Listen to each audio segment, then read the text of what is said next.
ਭੰਡ ਜੰਮੀਐ ਭੰਡ ਨਿੰਮੀਐ, ਭੰਡ ਮੰਗਣ ਵੀ ਆਹ। ਭੰਡੋਂ ਹੋਵੈ ਦੋਸਤੀ, ਭੰਡੋਂ ਚੱਲੈ ਰਾਹ। ਸਤਿਗੁਰੂ ਗੁਰੂ ਨਾਨਕ ਸਾਹਿਬ ਸੱਚੇ ਪਾਤਸ਼ਾਹ ਜੀ ਨੇ ਇਸ ਪਾਵਨ ਸ਼ਲੋਕ ਦੇ ਅੰਦਰ ਇਸਤਰੀ ਜਾਤੀ ਦੇ ਬਾਰੇ ਜੋ ਪਹਿਲਾਂ ਦੇ ਖਿਆਲ ਪ੍ਰਚਲਿਤ ਨੇ ਤੇ ਜੋ ਮਹਾਰਾਜ ਜੀ ਦਾ ਆਪਣਾ ਖਿਆਲ ਹੈ, ਉਹ ਇਸ ਪਾਵਨ ਸ਼ਲੋਕ ਦੇ ਅੰਦਰ ਸਤਿਗੁਰੂ ਜੀ ਨੇ ਸਾਨੂੰ ਬਖਸ਼ਿਆ ਹੈ। ਅੱਜ ਸਾਡੇ ਕੋਲ ਪੜ੍ਹਾਈ ਵੀ ਹੈ, ਸਾਡੇ ਕੋਲ ਕਾਨੂੰਨੀ ਹੱਕ ਵੀ ਨੇ, ਜਿਹਦੇ ਕਰਕੇ ਸਾਨੂੰ ਲੱਗਦਾ ਵੀ ਜੇ ਕਿਤੇ ਔਰਤ ਦੇ ਨਾਲ ਕੁਝ ਧੱਕਾ ਹੁੰਦਾ ਹੈ ਤੇ ਉਹ ਉਸੇ ਵੇਲੇ ਕਾਨੂੰਨ ਦਾ ਸਹਾਰਾ ਲੈ ਸਕਦੀ ਹੈ ਜਾਂ ਅਦਾਲਤ ਦਾ ਸਹਾਰਾ ਲੈ ਸਕਦੀ ਹੈ। ਅੱਜ ਕੱਲ੍ਹ ਉਹਦੇ ਕੋਲ ਪੜ੍ਹਾਈ ਵੀ ਇੰਨੀ ਕੁ ਹੈ ਵੀ ਉਹਨੂੰ ਪਤਾ ਹੈ ਵੀ ਮੇਰੇ ਰਾਈਟ ਕਿਹੜੇ ਨੇ ਤੇ ਮੈਂ ਇਹਨਾਂ ਨੂੰ ਵਰਤਣਾ ਕਿਵੇਂ ਹੈ। ਅੱਜ ਦਾ ਜਿਹੜਾ ਟਾਈਮ ਹੈ ਉਹ ਬਹੁਤ ਬਦਲ ਚੁੱਕਾ ਹੈ ਇਸ ਗੱਲ ਦੇ ਨਾਲੋਂ, ਪਰ ਇਸ ਗੱਲ ਨੂੰ ਸੋਚ ਕੇ ਵੇਖਣਾ ਕਿ ਜੇਕਰ ਇਸ ਗੱਲ ਨੂੰ ਅਸੀਂ ਅੱਜ ਤੋਂ ਲਗਭਗ 500 ਸਾਲ ਪਹਿਲਾਂ, 550 ਸਾਲ ਪਹਿਲਾਂ ਜੇ ਇਹ ਸੋਚ ਕੇ ਚੱਲਦੇ ਹਾਂ ਵੀ ਜਿਸ ਵੇਲੇ ਨਾ ਤੇ ਕੋਈ ਇੱਦਾਂ ਦਾ ਕਾਨੂੰਨ ਹੈ ਵੀ ਲਿਖਤੀ ਕਾਨੂੰਨ ਹੈ, ਤੇ ਨਾ ਹੀ ਉਹ ਔਰਤ ਇੰਨਾ ਜ਼ਿਆਦਾ ਪੜ੍ਹੀ ਹੋਈ ਹੈ ਵੀ ਆਪ ਉੱਭਰ ਕੇ ਤੇ ਸਾਹਮਣੇ ਆ ਜਾਵੇ ਵੀ ਮੈਂ ਮੁਕਾਬਲਾ ਕਰ ਸਕਦੀ ਹਾਂ ਇਕੱਲੀ, ਇੱਦਾਂ ਦੀ ਸੁਸਾਇਟੀ ਵੀ ਉਹਨੂੰ ਆਗਿਆ ਨਹੀਂ ਦਿੰਦੀ। ਤੇ ਉਸ ਵੇਲੇ ਇੱਕ ਗੱਲ ਲਗਾਤਾਰ ਚੱਲਦੀ ਹੈ ਕਿ ਉਹ ਔਰਤ ਜਿਹੜੀ ਹੈ ਉਹ ਪਿੱਛੇ ਹੁੰਦੀ ਹੁੰਦੀ ਦਬਦੀ ਦਬਦੀ ਲਗਭਗ ਦਬਾ ਦਿੱਤੀ ਗਈ ਹੈ, ਔਰ ਉਹਦਾ ਕਿਤੇ ਨਾ ਕਿਤੇ ਅਸਰ ਅੱਜ ਵੀ ਸਾਡੀ ਸੁਸਾਇਟੀ ਦੇ ਉੱਤੇ ਹੈ।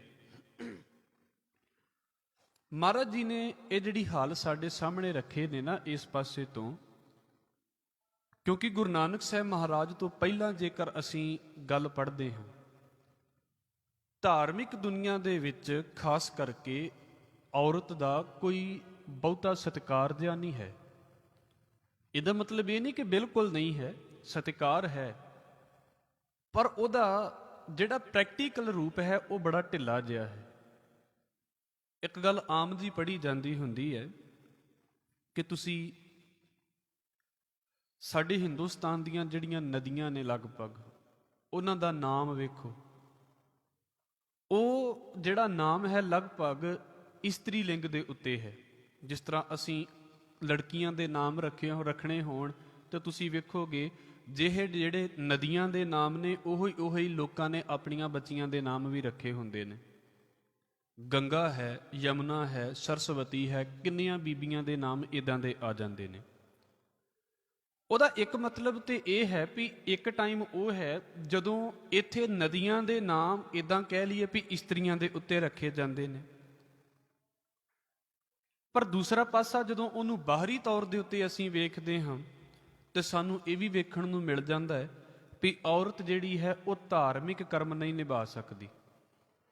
ਔਰ ਤੁਸੀਂ ਸਾਹਮਣੇ ਇਸ ਗੱਲ ਨੂੰ ਵੇਖਦੇ ਜੇ, ਤੁਹਾਨੂੰ ਜਿੰਨੇ ਵੀ ਪੁਜਾਰੀ ਮਿਲਣਗੇ ਬੰਦਾ ਹੀ ਪੁਜਾਰੀ ਮਿਲੇਗਾ। ਖਾਸ ਕਰਕੇ ਹਿੰਦੂ ਮਤ ਦੇ ਵਿੱਚ ਔਰਤ ਕੋਈ ਪੰਡਿਤ ਨਹੀਂ ਹੈ ਤੇ ਔਰਤ ਕੋਈ ਪੁਜਾਰੀ ਨਹੀਂ ਹੈ, ਪੜ੍ਹਾਈ ਭਾਵੇਂ ਉਹਨੂੰ ਜਿੰਨੀ ਮਰਜ਼ੀ ਆਉਂਦੀ ਹੋਵੇ। ਹਾਂ, ਗਾਇਨ ਵਿਦਿਆ ਦੇ ਵਿੱਚ ਉਹ ਬਹੁਤ ਅੱਗੇ ਹੈ, ਪਰ ਕਦੀ ਤੁਸੀਂ ਇਸ ਗੱਲ ਨੂੰ ਵੇਖਿਆ ਹੋਵੇ ਵੀ ਆਹ ਜਿਹੜਾ ਧਾਰਮਿਕ ਕਰਮ ਹੈ ਜੱਗ ਕਰਨ ਵਾਲਾ ਇਹ ਔਰਤ ਕਰਵਾ ਰਹੀ ਹੈ। ਉਹ ਬਿਠਾ ਸਕਦੇ ਨੇ ਉਹਨੂੰ ਨੇੜੇ, ਔਰਤ ਕਮਾਂਡ ਨਹੀਂ ਕਰ ਸਕਦੀ, ਉਹ ਇਕੱਲਾ ਪੁਰਸ਼ ਹੀ ਕਰ ਸਕਦਾ ਹੈ, ਪੰਡਿਤ ਹੀ ਕਰ ਸਕਦਾ ਹੈ।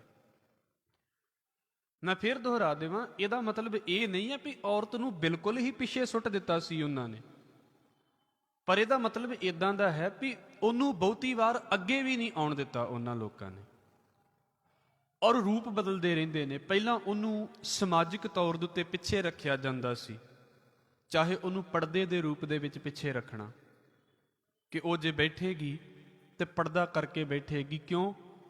ਕਿਉਂਕਿ ਉਹ ਨਜ਼ਰ ਨਾ ਕਿਸੇ ਨੂੰ ਆ ਜਾਵੇ। ਘੁੰਡ ਕੱਢਣ ਦਾ ਰਿਵਾਜ ਸਾਡੇ ਦੇਸ਼ ਦੇ ਵਿੱਚ ਹੈ ਸੀ, ਹੁਣ ਚਲੋ ਥੋੜ੍ਹਾ ਜਿਹਾ ਘਟਦਾ ਜਾ ਰਿਹਾ ਹੈ, ਇਸੇ ਤਰ੍ਹਾਂ ਤੁਸੀਂ ਵੇਖੋਗੇ ਇਸਲਾਮ ਦੇ ਵਿੱਚ ਉਹ ਜਿਹੜਾ ਰਿਵਾਜ ਹੈ ਉਹ ਬੁਰਕਾ ਪਾਉਣ ਦਾ ਹੈ। ਕੀ ਕਾਰਨ ਨੇ ਉਹਦੇ ਪਿੱਛੇ ਜਾਂ ਕਿਉਂ ਨੇ, ਉਹਨਾਂ ਦੀਆਂ ਆਪਣੀਆਂ ਆਪਣੀਆਂ ਮਾਨਤਾਵਾਂ ਨੇ, ਆਪਣੀਆਂ ਗੱਲਾਂ ਨੂੰ ਉਹ ਸਹੀ ਸਾਬਤ ਕਰਦੇ ਨੇ। ਪਰ ਇੱਕ ਗੱਲ ਤੇ ਪੱਕੀ ਹੈ ਵੀ ਜਿਹੜੇ ਨਿਯਮ ਸਮਾਜ ਦੇ ਵਿੱਚ ਇਕੱਲੀ ਔਰਤ ਦੇ ਉੱਤੇ ਲਾਗੂ ਹੁੰਦੇ ਨੇ, ਪੁਰਸ਼ ਦੇ ਉੱਤੇ ਲਾਗੂ ਨਹੀਂ ਹੁੰਦੇ, ਉਹਦਾ ਮਤਲਬ ਇਹ ਹੁੰਦਾ ਹੈ ਵੀ ਕਿਤੇ ਨਾ ਕਿਤੇ ਔਰਤ ਨੂੰ ਦਬਾਇਆ ਜਾ ਰਿਹਾ ਹੈ। ਮੈਂ ਫੇਰ ਦੁਹਰਾ ਦੇਵਾਂ, ਇਹ ਗੱਲ ਅੱਜ ਸਾਡੇ ਲਈ ਸਮਝਣੀ ਉਦਾਂ ਦੀ ਸ਼ਾਇਦ ਨਾ ਹੋਵੇਗੀ ਜਿਸ ਵੇਲੇ ਗੁਰੂ ਨਾਨਕ ਸਾਹਿਬ ਇਸ ਗੱਲ ਨੂੰ ਕਹਿ ਰਹੇ ਨੇ। ਉਹਨੂੰ ਕੋਈ ਧਾਰਮਿਕ ਰਸਮ ਨਿਭਾਉਣ ਦਾ ਅਧਿਕਾਰ ਨਹੀਂ ਹੈ। ਆਪ ਜੀ ਦੇ ਅੱਗੇ ਮੈਂ ਉਦਾਹਰਣ ਸਾਂਝੀ ਕਰ ਦਿੱਤੀ ਹੈ। ਹੋਰ ਵੀ ਵਿਚਾਰਵਾਨਾਂ ਦੀਆਂ ਗੱਲਾਂ ਪੜ੍ਹੋਗੇ ਤੇ ਲਗਭਗ ਔਰਤ ਦੇ ਪ੍ਰਤੀ ਉਹਨਾਂ ਦਾ ਜਿਹੜਾ ਨਜ਼ਰੀਆ ਹੈ ਨਾ, ਕੋਈ ਏਡੇ ਕਮਾਲ ਦਾ ਨਹੀਂ ਵੀ ਉਹ ਕਹਿਣ ਵੀ ਹਾਂ ਜਿੱਦਾਂ ਦੇ ਪੁਰਸ਼ ਨੇ ਔਰਤ ਵੀ ਉਦਾਂ ਦੀ ਹੀ ਆ। ਉਹ ਕਹਿੰਦੇ ਨੇ ਵੀ ਨਹੀਂ, ਔਰਤ ਬੰਦੇ ਨਾਲੋਂ ਕਿਤੇ ਨਾ ਕਿਤੇ ਤੇ ਘੱਟ ਹੈ, ਕਿਤੇ ਨਾ ਕਿਤੇ ਤੇ ਉਹ ਕਹਿੰਦੇ ਨੇ ਵੀ ਇਹ ਔਰਤ ਜਿਹੜੀ ਹੈ ਨਾ ਉਹ ਪੁਰਸ਼ ਦੇ ਨਾਲੋਂ ਕਮਜ਼ੋਰ ਹੈ। ਤੇ ਮੈਂ ਫਿਰ ਆਪ ਜੀ ਦੇ ਅੱਗੇ ਪਹਿਲਾਂ ਦੂਸਰਾ ਪਾਸਾ ਰੱਖ ਦੇਵਾਂ। ਬੜੀ ਕੋਸ਼ਿਸ਼ ਕੀਤੀ ਹੈ ਵੱਖਰੇ ਵੱਖਰੇ ਧਾਰਮਿਕ ਆਚਾਰੀਆਂ ਨੇ, ਜਾਂ ਇਦਾਂ ਕਹਿ ਲਈਏ ਵੀ ਲੋਕਾਂ ਨੇ, ਵੀ ਔਰਤ ਨੂੰ ਦਬਾ ਕੇ ਰੱਖਿਆ ਜਾਵੇ, ਪਰ ਵਿਚਾਰੇ ਔਰਤ ਨੂੰ ਪਿੱਛੇ ਨਹੀਂ ਕਰ ਸਕੇ।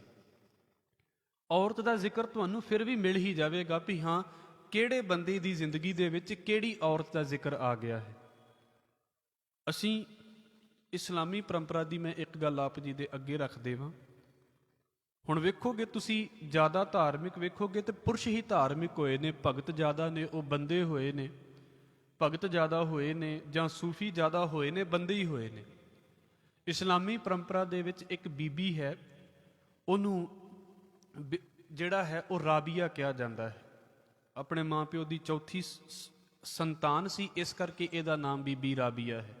ਔਰ ਸੂਫੀ ਸੰਤਾਂ ਦੇ ਵਿੱਚ ਉਸ ਬੀਬੀ ਦਾ ਬਹੁਤ ਜ਼ਿਆਦਾ ਸਤਿਕਾਰ ਹੈ, ਬਹੁਤ ਜ਼ਿਆਦਾ ਸਤਿਕਾਰ ਹੈ। ਮੇਰੇ ਕਹਿਣ ਦਾ ਭਾਵ ਇਹ ਹੈ ਵੀ ਔਰਤ ਨੂੰ ਪਿੱਛੇ ਵੀ ਕੀਤਾ ਜਾਂਦਾ ਰਿਹਾ, ਪਰ ਤੁਸੀਂ ਇਸਲਾਮੀ ਪਰੰਪਰਾ ਦੇ ਵਿੱਚੋਂ ਸੂਫੀ ਮਤ ਪੜ੍ਹ ਕੇ ਵੇਖ ਲਓ, ਤੁਹਾਨੂੰ ਆਪਣੇ ਆਪ ਹੀ ਪਤਾ ਲੱਗ ਜਾਵੇਗਾ ਵੀ ਜਿਹੜੀ ਰਾਬੀਆ ਬਸਰੀ ਹੈ ਉਹਦਾ ਸੂਫੀ ਮਤ ਦੇ ਵਿੱਚ ਕੀ ਯੋਗਦਾਨ ਹੈ। ਮਹਾਤਮਾ ਬੁੱਧ ਦੇ ਬਾਰੇ ਇੱਕ ਗੱਲ ਪੜ੍ਹੀ ਜਾਂਦੀ ਹੈ, ਕਿਉਂਕਿ ਮੈਂ ਇਹ ਗੱਲ ਇਸ ਕਰਕੇ ਅੱਗੇ ਰੱਖਦਾ ਪਿਆ ਹਾਂ, ਕਿਸੇ ਵੇਲੇ ਸਾਡੇ ਵਰਗੇ ਸੁਣਾਉਣ ਲੱਗੇ ਬਸ ਲੀਕਾਂ ਮਾਰ ਦਿੰਦੇ ਨੇ ਵੀ ਗੱਲ ਹੋਈ ਨਹੀਂ। ਗੱਲ ਹੋਈ ਹੈ, ਪਰ ਬੜੇ ਛੋਟੇ ਲੈਵਲ ਦੇ ਉੱਤੇ ਹੋਈ ਹੈ, ਪੱਕੇ ਵੱਡੇ ਲੈਵਲ ਦੇ ਉੱਤੇ ਨਹੀਂ। ਮਹਾਤਮਾ ਬੁੱਧ ਦਾ ਲਗਭਗ 6 ਸਾਲ ਤੋਂ ਵੱਧ ਦੀ ਉਹਦੀ ਤਪੱਸਿਆ ਸੀ, ਤੇ ਜਿਸ ਵੇਲੇ ਉਹਦੀ ਤਪੱਸਿਆ ਨੂੰ ਖੋਲ੍ਹਿਆ ਗਿਆ ਸੀ, ਉਸ ਨੂੰ ਦੁੱਧ ਪੇਸ਼ ਕਰਨ ਵਾਲੀ, ਖੀਰ ਪੇਸ਼ ਕਰਨ ਵਾਲੀ ਇੱਕ ਔਰਤ ਸੀ ਜਿਹਦਾ ਨਾਮ ਸੁਜਾਤਾ ਆਉਂਦਾ ਹੈ ਮਹਾਤਮਾ ਬੁੱਧ ਦੇ ਜੀਵਨ ਦੇ ਵਿੱਚ। ਹੁਣ ਤੁਸੀਂ ਕਦੀ ਵੀ ਪੜ੍ਹ ਕੇ ਵੇਖ ਲਓ, ਬੁੱਧ ਦੀ ਜਿਹੜੀ ਇਹ ਸਾਖੀ ਹੈ ਉਹ ਸੁਜਾਤਾ ਤੋਂ ਬਿਨਾਂ ਅਧੂਰੀ ਹੈ, ਔਰਤ ਤੋਂ ਬਿਨਾਂ ਅਧੂਰੀ ਹੈ। ਹਾਲਾਂਕਿ ਵਿਚਾਰਵਾਨਾਂ ਨੇ ਉਹਨਾਂ ਦੇ ਖਿਆਲ ਵੀ ਔਰਤ ਦੇ ਪ੍ਰਤੀ ਬਹੁਤੇ ਪੋਜ਼ਿਟਿਵ ਨਹੀਂ ਰੱਖਣ ਦਿੱਤੇ, ਵੀ ਉਹਨੇ ਕੁਝ ਬਹੁਤਾ ਜ਼ਿਆਦਾ ਵੱਡੇ ਲੈਵਲ ਦੇ ਉੱਤੇ ਨਹੀਂ ਬੋਲਿਆ ਔਰਤ ਦੇ ਬਾਰੇ। ਪਰ ਦੂਸਰਾ ਪਾਸਾ ਅਸੀਂ ਇਹ ਵੀ ਵੇਖਦੇ ਹਾਂ ਵੀ ਔਰਤਾਂ ਸੰਘ ਦੀਆਂ ਪ੍ਰਚਾਰਕ ਵੀ ਨੇ ਉਹਨਾਂ ਦੇ ਵਿੱਚ। ਉਹਨੂੰ ਪ੍ਰੈਕਟੀਕਲੀ ਰੂਪ ਦੇ ਵਿੱਚ ਲੈ ਕੇ ਜਾਣਾ, ਕਿਸੇ ਵਿਰਲੇ ਬੰਦੇ ਨੇ ਇੱਕ ਗੱਲ ਕਰ ਦਿੱਤੀ ਪਰ 99 ਜਾਣੇ ਉਹਦਾ ਵਿਰੋਧ ਕਰਦੇ ਪਏ ਨੇ, ਇਸ ਕਰਕੇ ਔਰਤ ਜਿਹੜੀ ਹੈ ਉਹਦੇ ਕੋਲੋਂ ਪੜ੍ਹਾਈ ਦਾ ਹੱਕ ਵੀ ਜਾਂਦਾ ਰਿਹਾ। ਤੇ ਉਹਦੇ ਕੰਮ ਕੀ ਨੇ ਤੁਹਾਨੂੰ ਸਾਰਿਆਂ ਨੂੰ ਪਤਾ ਹੈ। ਮੈਂ ਫੇਰ ਦੁਹਰਾ ਦੇਵਾਂ, ਅੱਜ ਕੱਲ੍ਹ ਤੁਸੀਂ ਨੌਕਰੀਆਂ ਕਰ ਲੈਂਦੇ ਹਾਂ, ਅੱਜ ਤੋਂ ਜੇਕਰ ਬਹੁਤਾ ਨਹੀਂ ਤੇ 50 ਕੁ ਸਾਲ ਥੋੜ੍ਹਾ ਜਿਹਾ ਪਿੱਛੇ ਚਲੇ ਜਾਈਏ ਆਪਾਂ, ਤੇ ਔਰਤ ਦੇ ਕੰਮ ਕੀ ਨੇ? ਵੀ ਘਰ ਦੇ ਕੰਮ ਕਰਨੇ ਨੇ। ਬੁਰੀ ਗੱਲ ਨਹੀਂ ਹੈ, ਬੁਰੀ ਗੱਲ ਨਹੀਂ ਹੈ ਵੀ ਘਰ ਦੇ ਕੰਮ ਕਰਨੇ ਸ਼ਾਇਦ ਕਿਤੇ ਮਾੜੇ ਨੇ ਉਹਨਾਂ ਕੰਮਾਂ ਦੇ ਨਾਲੋਂ, ਜਿੱਦਾਂ ਅੱਜ ਕਹਿਣ ਵੀ ਨੌਕਰੀ ਕਰਨਾ ਜ਼ਿਆਦਾ ਵਧੀਆ ਕੰਮ ਹੈ ਤੇ ਘਰ ਦੇ ਕੰਮ ਕਰਨੇ ਬੁਰਾ ਕੰਮ ਹੈ। ਇਹ ਬੜੀ ਗਲਤ ਜੀ ਮੈਂਟੈਲਿਟੀ ਸਾਡੇ ਅੰਦਰ ਪੈਦਾ ਹੋ ਚੁੱਕੀ ਹੈ ਵੀ ਸ਼ਾਇਦ ਜਿਹੜਾ ਘਰ ਦੇ ਵਿੱਚ ਬੀਬੀ ਕੰਮ ਕਰਦੀ ਹੈ ਉਹ ਕੋਈ ਬਹੁਤੀ ਵਧੀਆ ਨਹੀਂ ਹੁੰਦੀ। ਇਹ ਸਾਡੀਆਂ ਸਿਆਣਪਾਂ ਨਹੀਂ ਨੇ। ਪਰ ਇੱਕ ਗੱਲ ਮੈਂ ਇਸ ਕਰਕੇ ਕਰਦਾ ਹਾਂ ਵੀ ਉਹਦੀ ਵਿਚਾਰੀ ਦੀ ਬਹੁਤੀ ਜ਼ਿੰਦਗੀ ਜਿਹੜੀ ਸੀ ਨਾ, ਤੁਸੀਂ ਵੇਖੋ ਵੀ ਪਹਿਲਾਂ ਆਪਣੇ ਘਰ ਦਾ ਕੰਮ ਕਰਦੇ ਰਹਿਣਾ, ਬਾਅਦ ਦੇ ਵਿੱਚ ਉਹਨੇ ਵਿਆਹੀ ਜਾਣਾ, ਉਹਨੇ ਸਹੁਰਿਆਂ ਦਾ ਕੰਮ ਕਰਦੇ ਰਹਿਣਾ, ਬਸ ਇਹੋ ਹੀ ਕੁਝ ਕਰਦਿਆਂ ਉਹਦੀ ਜ਼ਿੰਦਗੀ ਖਤਮ ਹੋ ਜਾਂਦੀ ਸੀ। ਉਹ ਇੱਦਾਂ ਕਹਿੰਦੇ ਹੁੰਦੇ ਸੀ ਵੀ ਇੱਕ ਚੌਂਕਾ ਹੀ ਬਦਲਿਆ ਹੈ ਉਹਦਾ, ਅਸਲ ਦੇ ਵਿੱਚ ਕੰਮ ਉਹਦੇ ਸਾਰੇ ਉਹੀ ਰਹੇ ਨੇ ਜ਼ਿੰਦਗੀ ਦੇ ਵਿੱਚ। ਔਰ ਨਾ ਆ ਹੁਣ ਤੇ ਫਿਰ ਮੈਂ ਇਸ ਕਰਕੇ ਕਹਿ ਰਿਹਾ ਹਾਂ, ਗੱਲਾਂ ਵਾਰ-ਵਾਰ ਆ ਜਾਂਦੀਆਂ ਨੇ, ਹੁਣ ਤੇ ਔਰਤਾਂ ਦੇ ਨਾਂ ਤੇ ਜਾਇਦਾਦਾਂ ਹੋ ਜਾਂਦੀਆਂ ਨੇ, ਕਿਉਂਕਿ ਥੋੜ੍ਹੀ ਜਿਹੀ ਸਰਕਾਰ ਵੱਲੋਂ ਰਿਆਇਤ ਹੈ ਵੀ ਔਰਤ ਜਾਇਦਾਦ ਖਰੀਦੇ ਤੇ ਟੈਕਸ ਘੱਟ ਲੱਗਦੇ ਨੇ, ਤੇ ਇਸ ਕਰਕੇ ਬੰਦੇ ਬਹੁਤੀਆਂ ਜ਼ਮੀਨਾਂ ਔਰਤਾਂ ਦੇ ਨਾਮ ਹੀ ਕਰ ਦਿੰਦੇ ਨੇ। ਪਰ ਤੁਸੀਂ ਪਿੱਛੇ ਵੇਖੋ, ਔਰਤ ਦੇ ਨਾਂ ਤੇ ਕੋਈ ਜ਼ਮੀਨ ਜਾਇਦਾਦ ਵੀ ਨਹੀਂ ਹੈ, ਕੋਈ ਕਾਗਜ਼ ਉਹਦੇ ਨਾਂ ਦੇ ਉੱਤੇ ਨਹੀਂ ਹੈ। ਔਰ ਹੈਰਾਨ ਹੋ ਜਾਓਗੇ, ਅਜੇ ਵੀ ਬਹੁਤੀਆਂ ਥਾਵਾਂ ਇਦਾਂ ਦੀਆਂ ਨੇ ਜਿੱਥੇ ਔਰਤਾਂ ਕਾਗਜ਼ਾਂ ਦੀ ਗਿਣਤੀ ਦੇ ਵਿੱਚ ਹੈ ਹੀ ਨਹੀਂ ਨੇ, ਜਿੰਦੀਆਂ ਪਈਆਂ ਨੇ, ਸਾਹ ਲੈ ਰਹੀਆਂ ਨੇ। ਉੱਥੋਂ ਸਾਡੀ ਸੁਸਾਇਟੀ ਦੇ ਬਾਰੇ ਪਤਾ ਲੱਗਦਾ ਹੈ। ਜਿੰਨੇ ਵੀ ਸਮਾਜਿਕ ਰਿਚੁਅਲ ਨਿਭਾਵੇਗਾ, ਧਾਰਮਿਕ ਕਰਮ ਕਾਂਡ ਕਰੇਗਾ, ਜ਼ਿਆਦਾ ਕੌਣ ਕਰੇਗਾ? ਬੰਦਾ ਕਰੇਗਾ। ਹਾਲਾਂਕਿ ਕਈਆਂ ਥਾਵਾਂ ਦੇ ਉੱਤੇ ਫਿਰ ਇੱਕ ਕਬੀਲਿਆਂ ਦੇ ਵਿੱਚੋਂ ਗੱਲਾਂ ਉੱਠਦੀਆਂ ਨੇ, ਕਈ ਕਬੀਲਿਆਂ ਦੇ ਵਿੱਚ ਔਰਤਾਂ ਪ੍ਰਧਾਨ ਨੇ, ਕਈਆਂ ਕਬੀਲਿਆਂ ਦੇ ਵਿੱਚ ਪੁਰਸ਼ ਪ੍ਰਧਾਨ ਨੇ। ਮੈਜੋਰਿਟੀ ਸਾਡੇ ਦੇਸ਼ ਦੇ ਵਿੱਚ ਜਿਹੜਾ ਹੈ ਉਹ ਮਰਦ ਪ੍ਰਧਾਨ ਦੇਸ਼ ਹੈ। ਇਸ ਕਰਕੇ ਪੂਰੀ ਦੁਨੀਆ ਦੇ ਵਿੱਚ ਵੀ ਇਹ ਗੱਲਾਂ ਪ੍ਰਚਲਿਤ ਰਹੀਆਂ।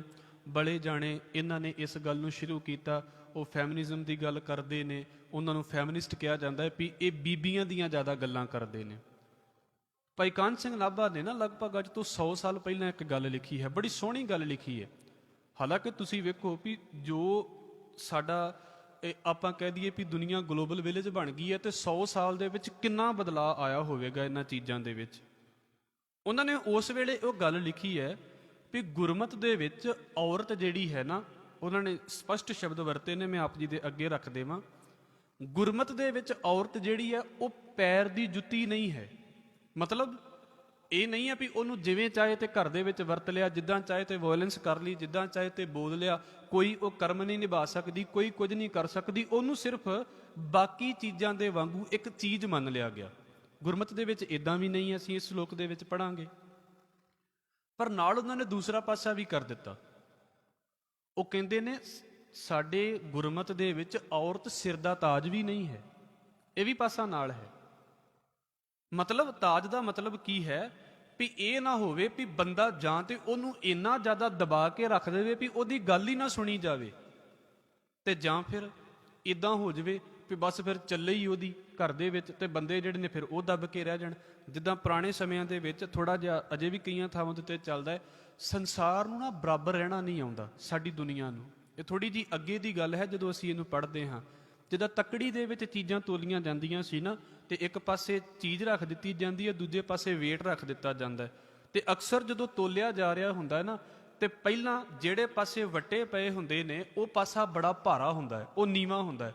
ਫਿਰ ਕੀ ਹੁੰਦਾ ਹੈ, ਹੌਲੀ ਹੌਲੀ ਜਦੋਂ ਚੀਜ਼ ਪੈਂਦੀ ਰਹਿੰਦੀ ਹੈ, ਇੱਕ ਟਾਈਮ ਇਦਾਂ ਦਾ ਆਉਂਦਾ ਵੀ ਜਿਹੜਾ ਚੀਜ਼ ਵਾਲਾ ਪਾਸਾ ਹੈ ਉਹ ਨੀਵਾਂ ਹੋ ਜਾਂਦਾ ਤੇ ਵੱਟਿਆਂ ਵਾਲਾ ਪਾਸਾ ਉੱਪਰ ਹੋ ਜਾਂਦਾ। ਉਹ ਜਿੱਦਾਂ ਤੱਕੜੀ ਬੜੇ ਚਿਰ ਬਾਅਦ ਬੈਲੈਂਸ ਦੇ ਵਿੱਚ ਆਉਂਦੀ ਹੈ ਨਾ, ਵੀ ਕਦੀ ਇੱਕ ਪਾਸਾ ਨੀਵਾਂ ਹੋ ਗਿਆ, ਕਦੀ ਦੂਸਰਾ ਪਾਸਾ ਨੀਵਾਂ ਹੋ ਗਿਆ। ਅਸਲ ਦੇ ਵਿੱਚ ਸਾਡੀ ਦੁਨੀਆ ਇਦਾਂ ਚੱਲਦੀ ਪਈ ਹੈ, ਪਰ ਇਹਦੀ ਸਪੀਡ ਬਹੁਤ ਸਲੋ ਹੈ। ਸਾਡੀ ਜ਼ਿੰਦਗੀ ਦੇ ਵਿੱਚ ਹੁੰਦਿਆਂ ਬੜਾ ਕੁਝ ਨਿਕਲ ਜਾਂਦਾ ਸਾਡੀਆਂ ਅੱਖਾਂ ਦੇ ਵਿੱਚੋਂ, ਸਾਨੂੰ ਪਤਾ ਨਹੀਂ ਲੱਗ ਪਾਉਂਦਾ ਜ਼ਿੰਦਗੀ ਦੇ ਵਿੱਚ। ਪਹਿਲਾਂ ਇੱਕ ਸਮਾਂ ਔਰਤਾਂ ਨੇ ਉਹ ਵੇਖਿਆ ਹੈ ਜਿਹਦੇ ਵਿੱਚ ਉਹਨਾਂ ਨੂੰ ਪੂਰਾ ਦਬਾਇਆ ਗਿਆ ਹੈ, ਭਾਵੇਂ ਉਹ ਧਾਰਮਿਕ ਜ਼ਿੰਦਗੀ ਸੀ, ਭਾਵੇਂ ਰਾਜਨੀਤਿਕ ਜ਼ਿੰਦਗੀ ਸੀ। ਤੁਹਾਨੂੰ ਖੁਦ ਪਤਾ ਲੱਗ ਜਾਵੇਗਾ ਵੀ ਔਰਤਾਂ ਨੇ ਵੋਟ ਦਾ ਰਾਈਟ ਲੈਣ ਦੇ ਲਈ ਕਿੰਨੇ ਧਰਨੇ ਦਿੱਤੇ ਨੇ, ਕਿੰਨੇ ਸੰਘਰਸ਼ ਕੀਤੇ ਨੇ, ਤਾਂ ਔਰਤਾਂ ਨੂੰ ਵੋਟ ਦਾ ਰਾਈਟ ਮਿਲਿਆ ਹੈ। ਬਹੁਤੀਆਂ ਥਾਵਾਂ ਤੇ ਵੋਟ ਦਾ ਰਾਈਟ ਵੀ ਨਹੀਂ ਸੀ ਮਿਲਿਆ। ਔਰ ਕੁਝ ਦੇਸ਼ਾਂ ਦੇ ਵਿੱਚ ਤੇ ਹੁਣ ਉਹਨਾਂ ਦੇ ਲਈ ਇਹ ਸ਼ੁਰੂ ਹੋਇਆ ਵੀ ਖੜ ਸਕਦੀਆਂ ਨੇ ਵੋਟਾਂ ਦੇ ਵਿੱਚ, ਵਿਚਾਰੀਆਂ ਖੜ ਵੀ ਨਹੀਂ ਸੀ ਸਕਦੀਆਂ। ਮੇਰੇ ਕਹਿਣ ਦਾ ਮਤਲਬ ਸਿਰਫ ਇੰਨਾ ਕੁ ਹੈ ਵੀ ਇਹ ਜਿਹੜਾ ਸਮਾਜ ਹੈ ਉਹਦੇ ਵਿੱਚ ਔਰਤ ਨੇ ਹਜ਼ਾਰਾਂ ਸਾਲਾਂ ਦੀ ਗੁਲਾਮੀ ਵੇਖੀ ਹੈ, ਹਜ਼ਾਰਾਂ ਸਾਲਾਂ ਦੀ, ਛੋਟੀ ਮੋਟੀ ਗੱਲ ਨਹੀਂ ਹੈ। ਪਰ ਹੁਣ ਸਮਾਂ ਬਦਲਦਾ ਜਾ ਰਿਹਾ, ਹੁਣ ਉਹਦੇ ਵਿੱਚ ਇਹ ਗੱਲ ਆ ਗਈ ਹੈ। ਸਤਿਗੁਰੂ ਜੀ ਦੀ ਬਾਣੀ ਦਾ ਇੱਕ ਬਚਨ ਹੈ, ਮੈਂ ਆਪ ਜੀ ਦੇ ਅੱਗੇ ਰੱਖ ਦੇਵਾਂ। ਮਰਦ ਕਹਿੰਦੇ ਨੇ ਮਨ ਮੁੱਖਾਂ ਸਿਰ ਜੋਰਾ ਅਮਰ ਹੈ, ਸੇ ਜੋਰਾ ਪੁੱਛ ਚੱਲਾ। ਕਹਿੰਦੇ ਹੁਣ ਨਾ ਥੋੜਾ ਜਿਹਾ ਟਾਈਮ, ਵੈਸੇ ਗੁਰੂ ਸਾਹਿਬ ਨੇ ਗੱਲ 500 ਸਾਲ ਪਹਿਲਾਂ ਲਿਖੀ ਹੈ ਕਿ ਮਨਮੁਖਾਂ ਦੇ ਉੱਤੇ ਇਸਤਰੀ ਰਾਜ ਕਰਦੀ ਹੈ। ਇਹ ਨਹੀਂ ਵੀ ਕਰਨਾ ਨਹੀਂ ਚਾਹੀਦਾ, ਪਰ ਜਿਸ ਰੂਪ ਦੇ ਵਿੱਚ ਗੁਰੂ ਸਾਹਿਬ ਨੇ ਗੱਲ ਕਹੀ ਹੈ ਉਹਦਾ ਭਾਵ ਕੁਝ ਹੋਰ ਹੈ।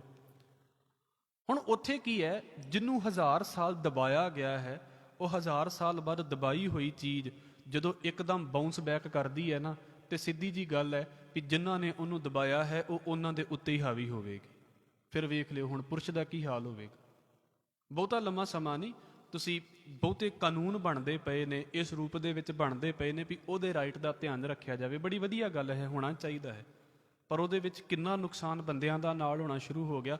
ਉਹਦਾ ਰੀਜ਼ਨ ਸਭ ਤੋਂ ਵੱਡਾ ਸਿਰਫ ਇਹੀ ਹੈ ਵੀ ਸਾਡੇ ਸਮਾਜ ਨੂੰ ਬੈਲੈਂਸ ਨਹੀਂ ਰੱਖਣਾ ਆਉਂਦਾ।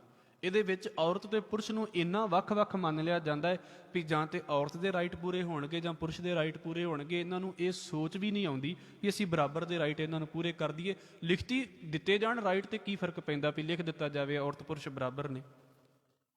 ਆਪਾਂ ਲਿਖ ਦਿੱਤਾ ਵੀ ਜਿਹੜਾ ਕਿਸੇ ਵੀ ਤਰੀਕੇ ਦੇ ਨਾਲ ਜਿਹੜਾ ਜੈਂਡਰ ਹੈ ਉਹਦੇ ਨਾਂ ਦੇ ਉੱਤੇ ਡਿਸਕ੍ਰਿਮੀਨੇਸ਼ਨ ਜਿਹੜੀ ਆ ਉਹ ਨਹੀਂ ਹੋਵੇਗੀ। ਕਹਿਣ ਦੇ ਨਾਲ ਕੀ ਹੋ ਜਾਂਦਾ, ਬੋਲਣ ਦੇ ਨਾਲ ਕੀ ਹੋ ਜਾਂਦਾ, ਲਿਖਣ ਦੇ ਨਾਲ ਕੀ ਹੋ ਜਾਂਦਾ। ਗੱਲ ਤਾਂ ਸਾਡੇ ਸੁਭਾਅ ਦੇ ਵਿੱਚ ਹੈ ਨਾ। ਪਹਿਲੀ ਗੱਲ ਇਹ ਹੈ, ਜਦੋਂ ਸਾਡੀ ਸਾਈਕੀ ਦੇ ਵਿੱਚ ਪਿਛਲੇ ਕਈ 100 ਸਾਲਾਂ ਦਾ, ਹਜ਼ਾਰਾਂ ਸਾਲਾਂ ਦਾ ਇਹ ਖਿਆਲ ਪਿਆ ਹੋਇਆ ਹੈ ਨਾ ਵੀ ਔਰਤ ਪੁਰਸ਼ ਤੋਂ ਪਿੱਛੇ ਹੈ, ਤਾਂ ਫਿਰ ਅਸੀਂ ਜਦੋਂ ਵੱਡੀਆਂ ਵੱਡੀਆਂ ਡਿਗਰੀਆਂ ਵੀ ਲੈ ਜਾਂਦੇ ਹਾਂ ਨਾ, ਅਸੀਂ ਤਾਂ ਵੀ ਇਸੇ ਸੋਚ ਦੇ ਵਿੱਚ ਰਹਿੰਦੇ ਹਾਂ ਵੀ ਔਰਤ ਮੇਰੇ ਤੋਂ ਪਿੱਛੇ ਹੀ ਹੈ, ਔਰਤ ਮੇਰੇ ਤੋਂ ਪਿੱਛੇ ਹੀ ਹੈ। ਅਸੀਂ ਉਹਨੂੰ ਬਰਾਬਰ ਕਦੀ ਨਹੀਂ ਲੈ ਕੇ ਚੱਲ ਪਾਉਂਦੇ। ਮੈਂ ਭਾਈ ਕਾਹਨ ਸਿੰਘ ਨਾਭਾ ਦੀ ਗੱਲ ਕਰਦਾ ਪਿਆ ਸੀ, ਉਹ ਕਹਿੰਦੇ ਇਹ ਤੇ ਇਦਾਂ ਹੈ ਵੀ ਸਾਡੇ ਮੋਢੇ ਦੇ ਨਾਲ ਮੋਢਾ ਲਾ ਕੇ ਚੱਲਣ ਵਾਲੀ ਹੈ, ਬਰਾਬਰ ਚੱਲਣ ਵਾਲੀ ਹੈ। ਇਹ ਨਹੀਂ ਨਾ ਤੇ ਉਹ ਅੱਗੇ ਜਾਣ ਵਾਲੀ ਹੈ ਨਾ ਉਹ ਪਿੱਛੇ ਜਾਣ ਵਾਲੀ ਹੈ, ਬਰਾਬਰੀ ਦੇ ਉੱਤੇ ਚੱਲਣ ਵਾਲੀ ਹੈ। ਜਿਨ੍ਹਾਂ ਘਰਾਂ ਦੇ ਵਿੱਚ ਬਰਾਬਰ ਨਹੀਂ ਚੱਲਿਆ ਜਾਂਦਾ ਉਹਨਾਂ ਘਰਾਂ ਦੇ ਵਿੱਚ ਦਿੱਕਤ ਆ ਜਾਂਦੀ ਹੈ, ਜਾਂ ਤਾਂ ਫਿਰ ਪੁਰਸ਼ ਦੀ ਮਰਜ਼ੀ ਚੱਲਦੀ ਹੈ। ਜਿੱਥੇ ਪੁਰਸ਼ ਦੀ ਮਰਜ਼ੀ ਚੱਲੇ ਉੱਥੇ ਡੋਮੈਸਟਿਕ ਵਾਇਲੈਂਸ ਹੋ ਜਾਂਦੀ ਹੈ। ਔਰ ਇੰਡੀਆ ਦੀ ਰੇਸ਼ੋ ਤੁਸੀਂ ਪੜ੍ਹ ਕੇ ਵੇਖ ਲੈਣਾ, ਮੇਰੇ ਖਿਆਲ ਦੇ ਨਾਲ 4-5 ਸਾਲ ਪਹਿਲਾਂ ਦੀ ਇਹ ਰਿਪੋਰਟ ਸੀ, ਹਰ 4 ਸੈਕਿੰਡ ਬਾਅਦ ਇੱਕ ਔਰਤ ਦੇ ਨਾਲ ਹਿੰਦੁਸਤਾਨ ਦੇ ਵਿੱਚ ਡੋਮੈਸਟਿਕ ਵਾਇਲੈਂਸ ਹੁੰਦੀ ਹੈ। ਚਾਹੇ ਉਹਨੂੰ ਗਾਲਾਂ ਕੱਢੀਆਂ ਜਾਂਦੀਆਂ ਨੇ, ਉਹਨੂੰ ਬੁਰਾ ਬੋਲਿਆ ਜਾਂਦਾ ਹੈ, ਤੇ ਉਹਦੇ ਵਿੱਚ ਕੁਝ ਮੌਕੇ ਇਦਾਂ ਦੇ ਵੀ ਆਉਂਦੇ ਨੇ ਜਿਹਦੇ ਵਿੱਚ ਉਹਦੇ ਉੱਤੇ ਹੱਥ ਵੀ ਚੁੱਕ ਲਿਆ ਜਾਂਦਾ ਹੈ। ਉਹ ਕਿੰਨਾ ਸਮਾਜਾਂ ਦੇ ਵਿੱਚ ਜ਼ਿਆਦਾ ਹੁੰਦਾ ਹੈ ਜਿੱਥੇ ਔਰਤ ਦਬਾਈ ਜਾ ਰਹੀ ਹੈ, ਜਿੱਥੇ ਔਰਤ ਨੂੰ ਸੁਣਿਆ ਨਹੀਂ ਜਾ ਰਿਹਾ। ਇਹਦੇ ਪਿੱਛੇ ਇੱਕ ਕਲਚਰ ਹੈ ਵੀ ਇਹ ਸਾਹਮਣੇ ਨਹੀਂ ਆ ਸਕਦੀ, ਇਹ ਅੱਗੇ ਨਹੀਂ ਆ ਸਕਦੀ। ਇਹ ਔਰਤ ਦੇ ਬਾਰੇ ਹੈ। ਦੂਸਰਾ ਪਾਸਾ, ਜਿਨ੍ਹਾਂ ਥਾਵਾਂ ਦੇ ਉੱਤੇ ਫਿਰ ਔਰਤਾਂ ਦੀ ਚੱਲਣ ਲੱਗ ਪੈਂਦੀ ਹੈ ਉਹਨਾਂ ਘਰਾਂ ਦੇ ਵਿੱਚ ਪੁਰਸ਼ਾਂ ਦੇ ਹਾਲ ਬੜੇ ਬੁਰੇ ਹੋ ਜਾਂਦੇ ਨੇ। ਬੈਲੈਂਸ ਨਹੀਂ ਰੱਖਣਾ ਆਉਂਦਾ। ਮਹਾਰਾਜ ਕਹਿੰਦੇ ਦੂਹੂ ਵਿਵਸਥਾ ਤੇ ਜੋ ਮੁਕਤਾ ਸੋਈ ਸੁਹੇਲਾ ਭਾਲੀ ਹੈ, ਉਹੀ ਸੌਖਾ ਹੈ ਜਿਹੜਾ ਦੋਵਾਂ ਦੇ ਵਿੱਚ ਬੈਲੈਂਸ ਕਰਕੇ ਚਲਾ ਗਿਆ। ਜਿਹਨੇ ਇੱਕ ਦੂਜੇ ਦਾ ਪਾਸਾ ਉੱਤੇ ਥੱਲੇ ਕਰ ਦਿੱਤਾ ਉਹ ਕਦੀ ਵੀ ਸਹੀ ਨਹੀਂ ਤੁਲ ਪਾਵੇਗਾ। ਗੁਰੂ ਨਾਨਕ ਸਾਹਿਬ ਮਹਾਰਾਜ ਜੀ ਦੇ ਸਾਹਮਣੇ ਆਹ ਗੱਲ ਹੈ। ਉਹਦੇ ਵਿੱਚ ਸਿੱਧ ਵੀ ਇਦਾਂ ਦੇ ਨੇ ਜਿਹੜੇ ਸਿੱਧਾ ਸਿੱਧਾ ਇਹ ਕਹਿੰਦੇ ਨੇ ਵੀ ਭਾਈ ਘਰਾਂ ਦੇ ਵਿੱਚ ਰਹਿ ਕੇ ਤੇ ਬੰਦਾ ਪਾਰ ਹੀ ਨਹੀਂ ਹੋ ਸਕਦਾ, ਘਰਾਂ ਦੇ ਵਿੱਚ ਤੇ ਰਹਿ ਕੇ ਬੰਦਾ ਮੁਕਤ ਹੀ ਨਹੀਂ ਹੋ ਸਕਦਾ। ਕਿਉਂ? ਕਿਉਂਕਿ ਘਰ ਦੇ ਵਿੱਚ ਕਹਿੰਦੇ ਨੇ ਇਸਤਰੀ ਹੈ ਤੇ ਇਸਤਰੀ ਦੇ ਨਾਲ ਤਾਂ ਮੁਕਤੀ ਮਿਲ ਹੀ ਨਹੀਂ ਸਕਦੀ। ਤੇ ਮਹਾਰਾਜ ਜੀ ਨੇ ਇਹ ਗੱਲ ਕਹੀ ਸੀ ਵੀ ਭਾਈ ਮੈਨੂੰ ਇਹ ਦੱਸੋ, ਭਾਈ ਗੁਰਦਾਸ ਸਾਹਿਬ ਜੀ ਦਾ ਬੋਲ ਹੈ, ਹੋਏ ਅਤੀਤ ਗ੍ਰਸਤ ਤਜ ਫਿਰ ਉਹਨੂੰ ਕਹਿ ਕਰ ਮੰਗਣ ਜਾਈ। ਆਪਣੀਆਂ ਇਸਤਰੀਆਂ ਛੱਡ ਦਿੱਤੀਆਂ, ਆਪਣੇ ਪਰਿਵਾਰ ਛੱਡ ਦਿੱਤੇ ਨੇ ਤੇ ਮੰਗਣ ਫਿਰ ਤੁਸੀਂ ਲੋਕਾਂ ਦੇ ਘਰਾਂ ਦੇ ਵਿੱਚ ਜਾਂਦੇ ਜੇ। ਉਦੋਂ ਤੁਹਾਨੂੰ ਖੈਰ ਪਾਉਣ ਵਾਲਾ ਕੌਣ ਹੈ? ਉਦੋਂ ਤੁਹਾਨੂੰ ਦਾਨ ਕਰਨ ਵਾਲਾ ਕੌਣ ਹੈ? ਕੀ ਉਹ ਇਸਤਰੀਆਂ ਨਹੀਂ ਨੇ? ਆਪਣੀਆਂ ਤੁਸੀਂ ਛੱਡੀਆਂ ਹੋਈਆਂ ਨੇ, ਦੂਸਰਿਆਂ ਦੇ ਘਰਾਂ ਦੇ ਵਿੱਚ ਜਦੋਂ ਖੈਰ ਮੰਗਦੇ ਜੇ ਤੇ ਤੁਸੀਂ ਇਹ ਸੋਚੋ ਵੀ ਆਪਣੀਆਂ ਦੇ ਬਾਰੇ ਤੁਸੀਂ ਇਹ ਕਹਿੰਦੇ ਜੇ ਵੀ ਮੁਕਤੀ ਨਹੀਂ ਮਿਲਦੀ, ਤੇ ਜਿਨ੍ਹਾਂ ਦੇ ਕੋਲੋਂ ਮੰਗ ਕੇ ਖਾਂਦੇ ਜੇ ਫਿਰ ਤੁਸੀਂ ਕਿੱਦਾਂ ਮੁਕਤ ਹੋ ਜਾਵੋਗੇ? ਕਹਿਣ ਦਾ ਭਾਵ ਸਿਰਫ ਇੰਨਾ ਕੁ ਹੈ, ਗੁਰਮਤ ਨੇ ਇਹ ਜਿਹੜਾ ਪਾਸਾ ਰੱਖਿਆ ਹੈ ਸਾਡੇ ਸਾਹਮਣੇ, ਉਹ ਇਹ ਹੈ ਬਰਾਬਰੀ ਦਾ ਪਾਸਾ। ਇੱਕ ਛੋਟੀ ਜੀ ਗੱਲ ਹੈ, ਮੈਂ ਆਪ ਜੀ ਦੇ ਅੱਗੇ ਰੱਖ ਦੇਵਾਂ, ਫਿਰ ਅਸੀਂ ਸ਼ਲੋਕ ਵਾਲੇ ਪਾਸੇ ਆਵਾਂਗੇ। ਇਹ ਗੱਲ ਥੋੜੀ ਜਿਹੀ ਵੱਡੀ ਹੈ ਪਰ ਇਹਨੂੰ ਸਮਝ ਲੈਣਾ। ਵੱਡੀ ਦਾ ਮਤਲਬ ਇਹ ਨਹੀਂ ਵੀ ਸਮਝ ਨਹੀਂ ਆਵੇਗੀ, ਵੱਡੀ ਦਾ ਮਤਲਬ ਇਹ ਵੀ ਅਜੇ ਇਹਨਾਂ ਚੀਜ਼ਾਂ ਦੇ ਵੱਲ ਸਾਡੇ ਲੋਕਾਂ ਦਾ ਧਿਆਨ ਵੀ ਨਹੀਂ ਜਾਂਦਾ, ਨਾ ਧਾਰਮਿਕ ਦੁਨੀਆ ਦਾ ਤੇ ਨਾ ਸਮਾਜਿਕ ਦੁਨੀਆ ਦਾ, ਕੋਈ ਨਹੀਂ ਧਿਆਨ ਜਾਂਦਾ ਇਹਨਾਂ ਚੀਜ਼ਾਂ ਦੇ ਵੱਲ। ਦਾਤਾਰ ਜੀ ਦੀ ਬਾਣੀ ਦਾ ਇੱਕ ਬੋਲ ਹੈ, ਸੁਨ ਮੰਡਲ ਇੱਕ ਜੋਗੀ ਬੈਸੇ, ਨਾਰ ਨਾ ਪੁਰਖ ਕਹੋ ਕੋਊ ਕੈਸੇ। ਦਾਤਾਰ ਕਹਿੰਦੇ ਜ਼ਿੰਦਗੀ ਦੇ ਵਿੱਚ ਜੀਂਦਿਆਂ ਨਾ ਇੱਕ ਅਵਸਥਾ ਇਦਾਂ ਦੀ ਆਉਂਦੀ ਹੈ, ਇੱਕ ਸਟੇਜ ਇਦਾਂ ਦੀ ਆਉਂਦੀ ਹੈ ਜਿਹਦੇ ਵਿੱਚ ਅਸੀਂ ਇੰਨੇ ਉੱਚੇ ਲੈਵਲ ਦੇ ਉੱਤੇ ਚਲੇ ਜਾਂਦੇ ਹਾਂ, ਸਾਡੇ ਵਿੱਚੋਂ ਔਰਤ ਦੀ ਤੇ ਪੁਰਸ਼ ਦੀ ਜਿਹੜੀ ਸੈਂਸ ਹੈ ਨਾ ਉਹ ਖਤਮ ਹੋ ਜਾਂਦੀ ਹੈ। ਖਤਮ ਹੋਣ ਦਾ ਮਤਲਬ ਇਹ ਨਹੀਂ ਵੀ ਸਾਨੂੰ ਪਤਾ ਨਹੀਂ ਲੱਗਦਾ ਵੀ ਅਸੀਂ ਪੁਰਸ਼ ਹਾਂ ਜਾਂ ਅਸੀਂ ਔਰਤਾਂ ਹਾਂ। ਉਹਦਾ ਮਤਲਬ ਇਹ ਹੁੰਦਾ ਹੈ ਵੀ ਮੇਰੇ ਮਾਈਂਡ ਦੇ ਵਿੱਚ ਜਦੋਂ ਮੈਂ ਕਿਸੇ ਔਰਤ ਨੂੰ ਵੇਖਦਾ ਹਾਂ ਤੇ ਮੇਰੇ ਮਨ ਦੇ ਵਿੱਚ ਕੁਝ ਗੱਲਾਂ ਪੈਦਾ ਹੁੰਦੀਆਂ ਨੇ। ਮੈਂ ਉਹਨੂੰ ਕਮਜ਼ੋਰ ਮੰਨਦਾ ਹਾਂ, ਮਾਸੂਮ ਮੰਨਦਾ ਹਾਂ, ਐਦਾਂ ਮੰਨਦਾ ਵੀ ਉਹਦੇ ਵਿੱਚ ਤਾਕਤ ਹੀ ਕੁਝ ਨਹੀਂ, ਉਹਦੇ ਵਿੱਚ ਗੁਣ ਕੋਈ ਕੁਝ ਨਹੀਂ, ਵੀ ਮੈਂ ਬੜਾ ਜ਼ੋਰ ਵਾਲਾ। ਮੈਨੂੰ ਆਪਣੇ ਆਪ ਨੂੰ ਉਸੇ ਵੇਲੇ ਪੁਰਸ਼ ਨਜ਼ਰ ਆਉਣ ਲੱਗ ਪੈਂਦਾ ਹੈ ਜਦੋਂ ਮੈਂ ਔਰਤ ਵੱਲ ਵੇਖਦਾ ਵੀ ਮੈਂ ਕੁਝ ਪੁਰਸ਼ ਹਾਂ। ਪਰ ਇੱਕ ਸਟੇਟ ਇਦਾਂ ਦੀ ਆਉਂਦੀ ਹੈ ਸਾਡੇ ਮਾਈਂਡ ਦੇ ਵਿੱਚ ਹੀ ਹੈ, ਪਤਾ ਨਹੀਂ ਅਸੀਂ ਕਿੱਦਣ ਲੱਭਾਂਗੇ। ਅੱਜ ਤੁਹਾਡੇ ਸਾਹਮਣੇ ਹੈ, ਨਾਰ ਨਾ ਪੁਰਖ ਕਹੋ ਕੋਊ ਕੈਸੇ। ਇੱਕ ਇਦਾਂ ਦੀ ਸਟੇਟ ਵੀ ਹੈ ਜਿਹਦੇ ਵਿੱਚ ਇਹ ਸੈਂਸ ਖਤਮ ਹੀ ਹੋਗੀ ਮੈਂ ਔਰਤ ਨੂੰ ਜਾਂ ਪੁਰਸ਼ ਨੂੰ ਹਿਊਮਨ ਦੇ ਤੌਰ ਦੇ ਉੱਤੇ ਵੇਖਦਾ ਪਿਆ ਹਾਂ, ਨਾ ਕਿ ਮੈਂ ਇਸ ਤੌਰ ਦੇ ਉੱਤੇ ਵੇਖਦਾ ਪਿਆ ਵੀ ਉਹ ਇਸਤਰੀ ਹੈ ਤੇ ਉਹ ਪੁਰਸ਼ ਹੈ। ਮੈਂ ਦੋਵਾਂ ਨੂੰ ਵਿੱਥ ਕਰਕੇ ਵੇਖਦਾ ਹੀ ਨਹੀਂ ਪਿਆ। ਮੈਂ ਉਹਨੂੰ ਵੇਖਦਾ ਪਿਆ ਹਾਂ ਸਿਰਫ ਹਿਊਮਨ ਦੇ ਤੌਰ ਦੇ ਉੱਤੇ। ਕਿ ਮੈਂ ਔਰਤ ਬਾਅਦ ਦੇ ਵਿੱਚ ਹੈ, ਮਨੁੱਖ ਉਹ ਪਹਿਲਾਂ ਹੈ। ਪੁਰਸ਼ ਬਾਅਦ ਦੇ ਵਿੱਚ ਹੈ, ਮਨੁੱਖ ਉਹ ਪਹਿਲਾਂ ਹੈ।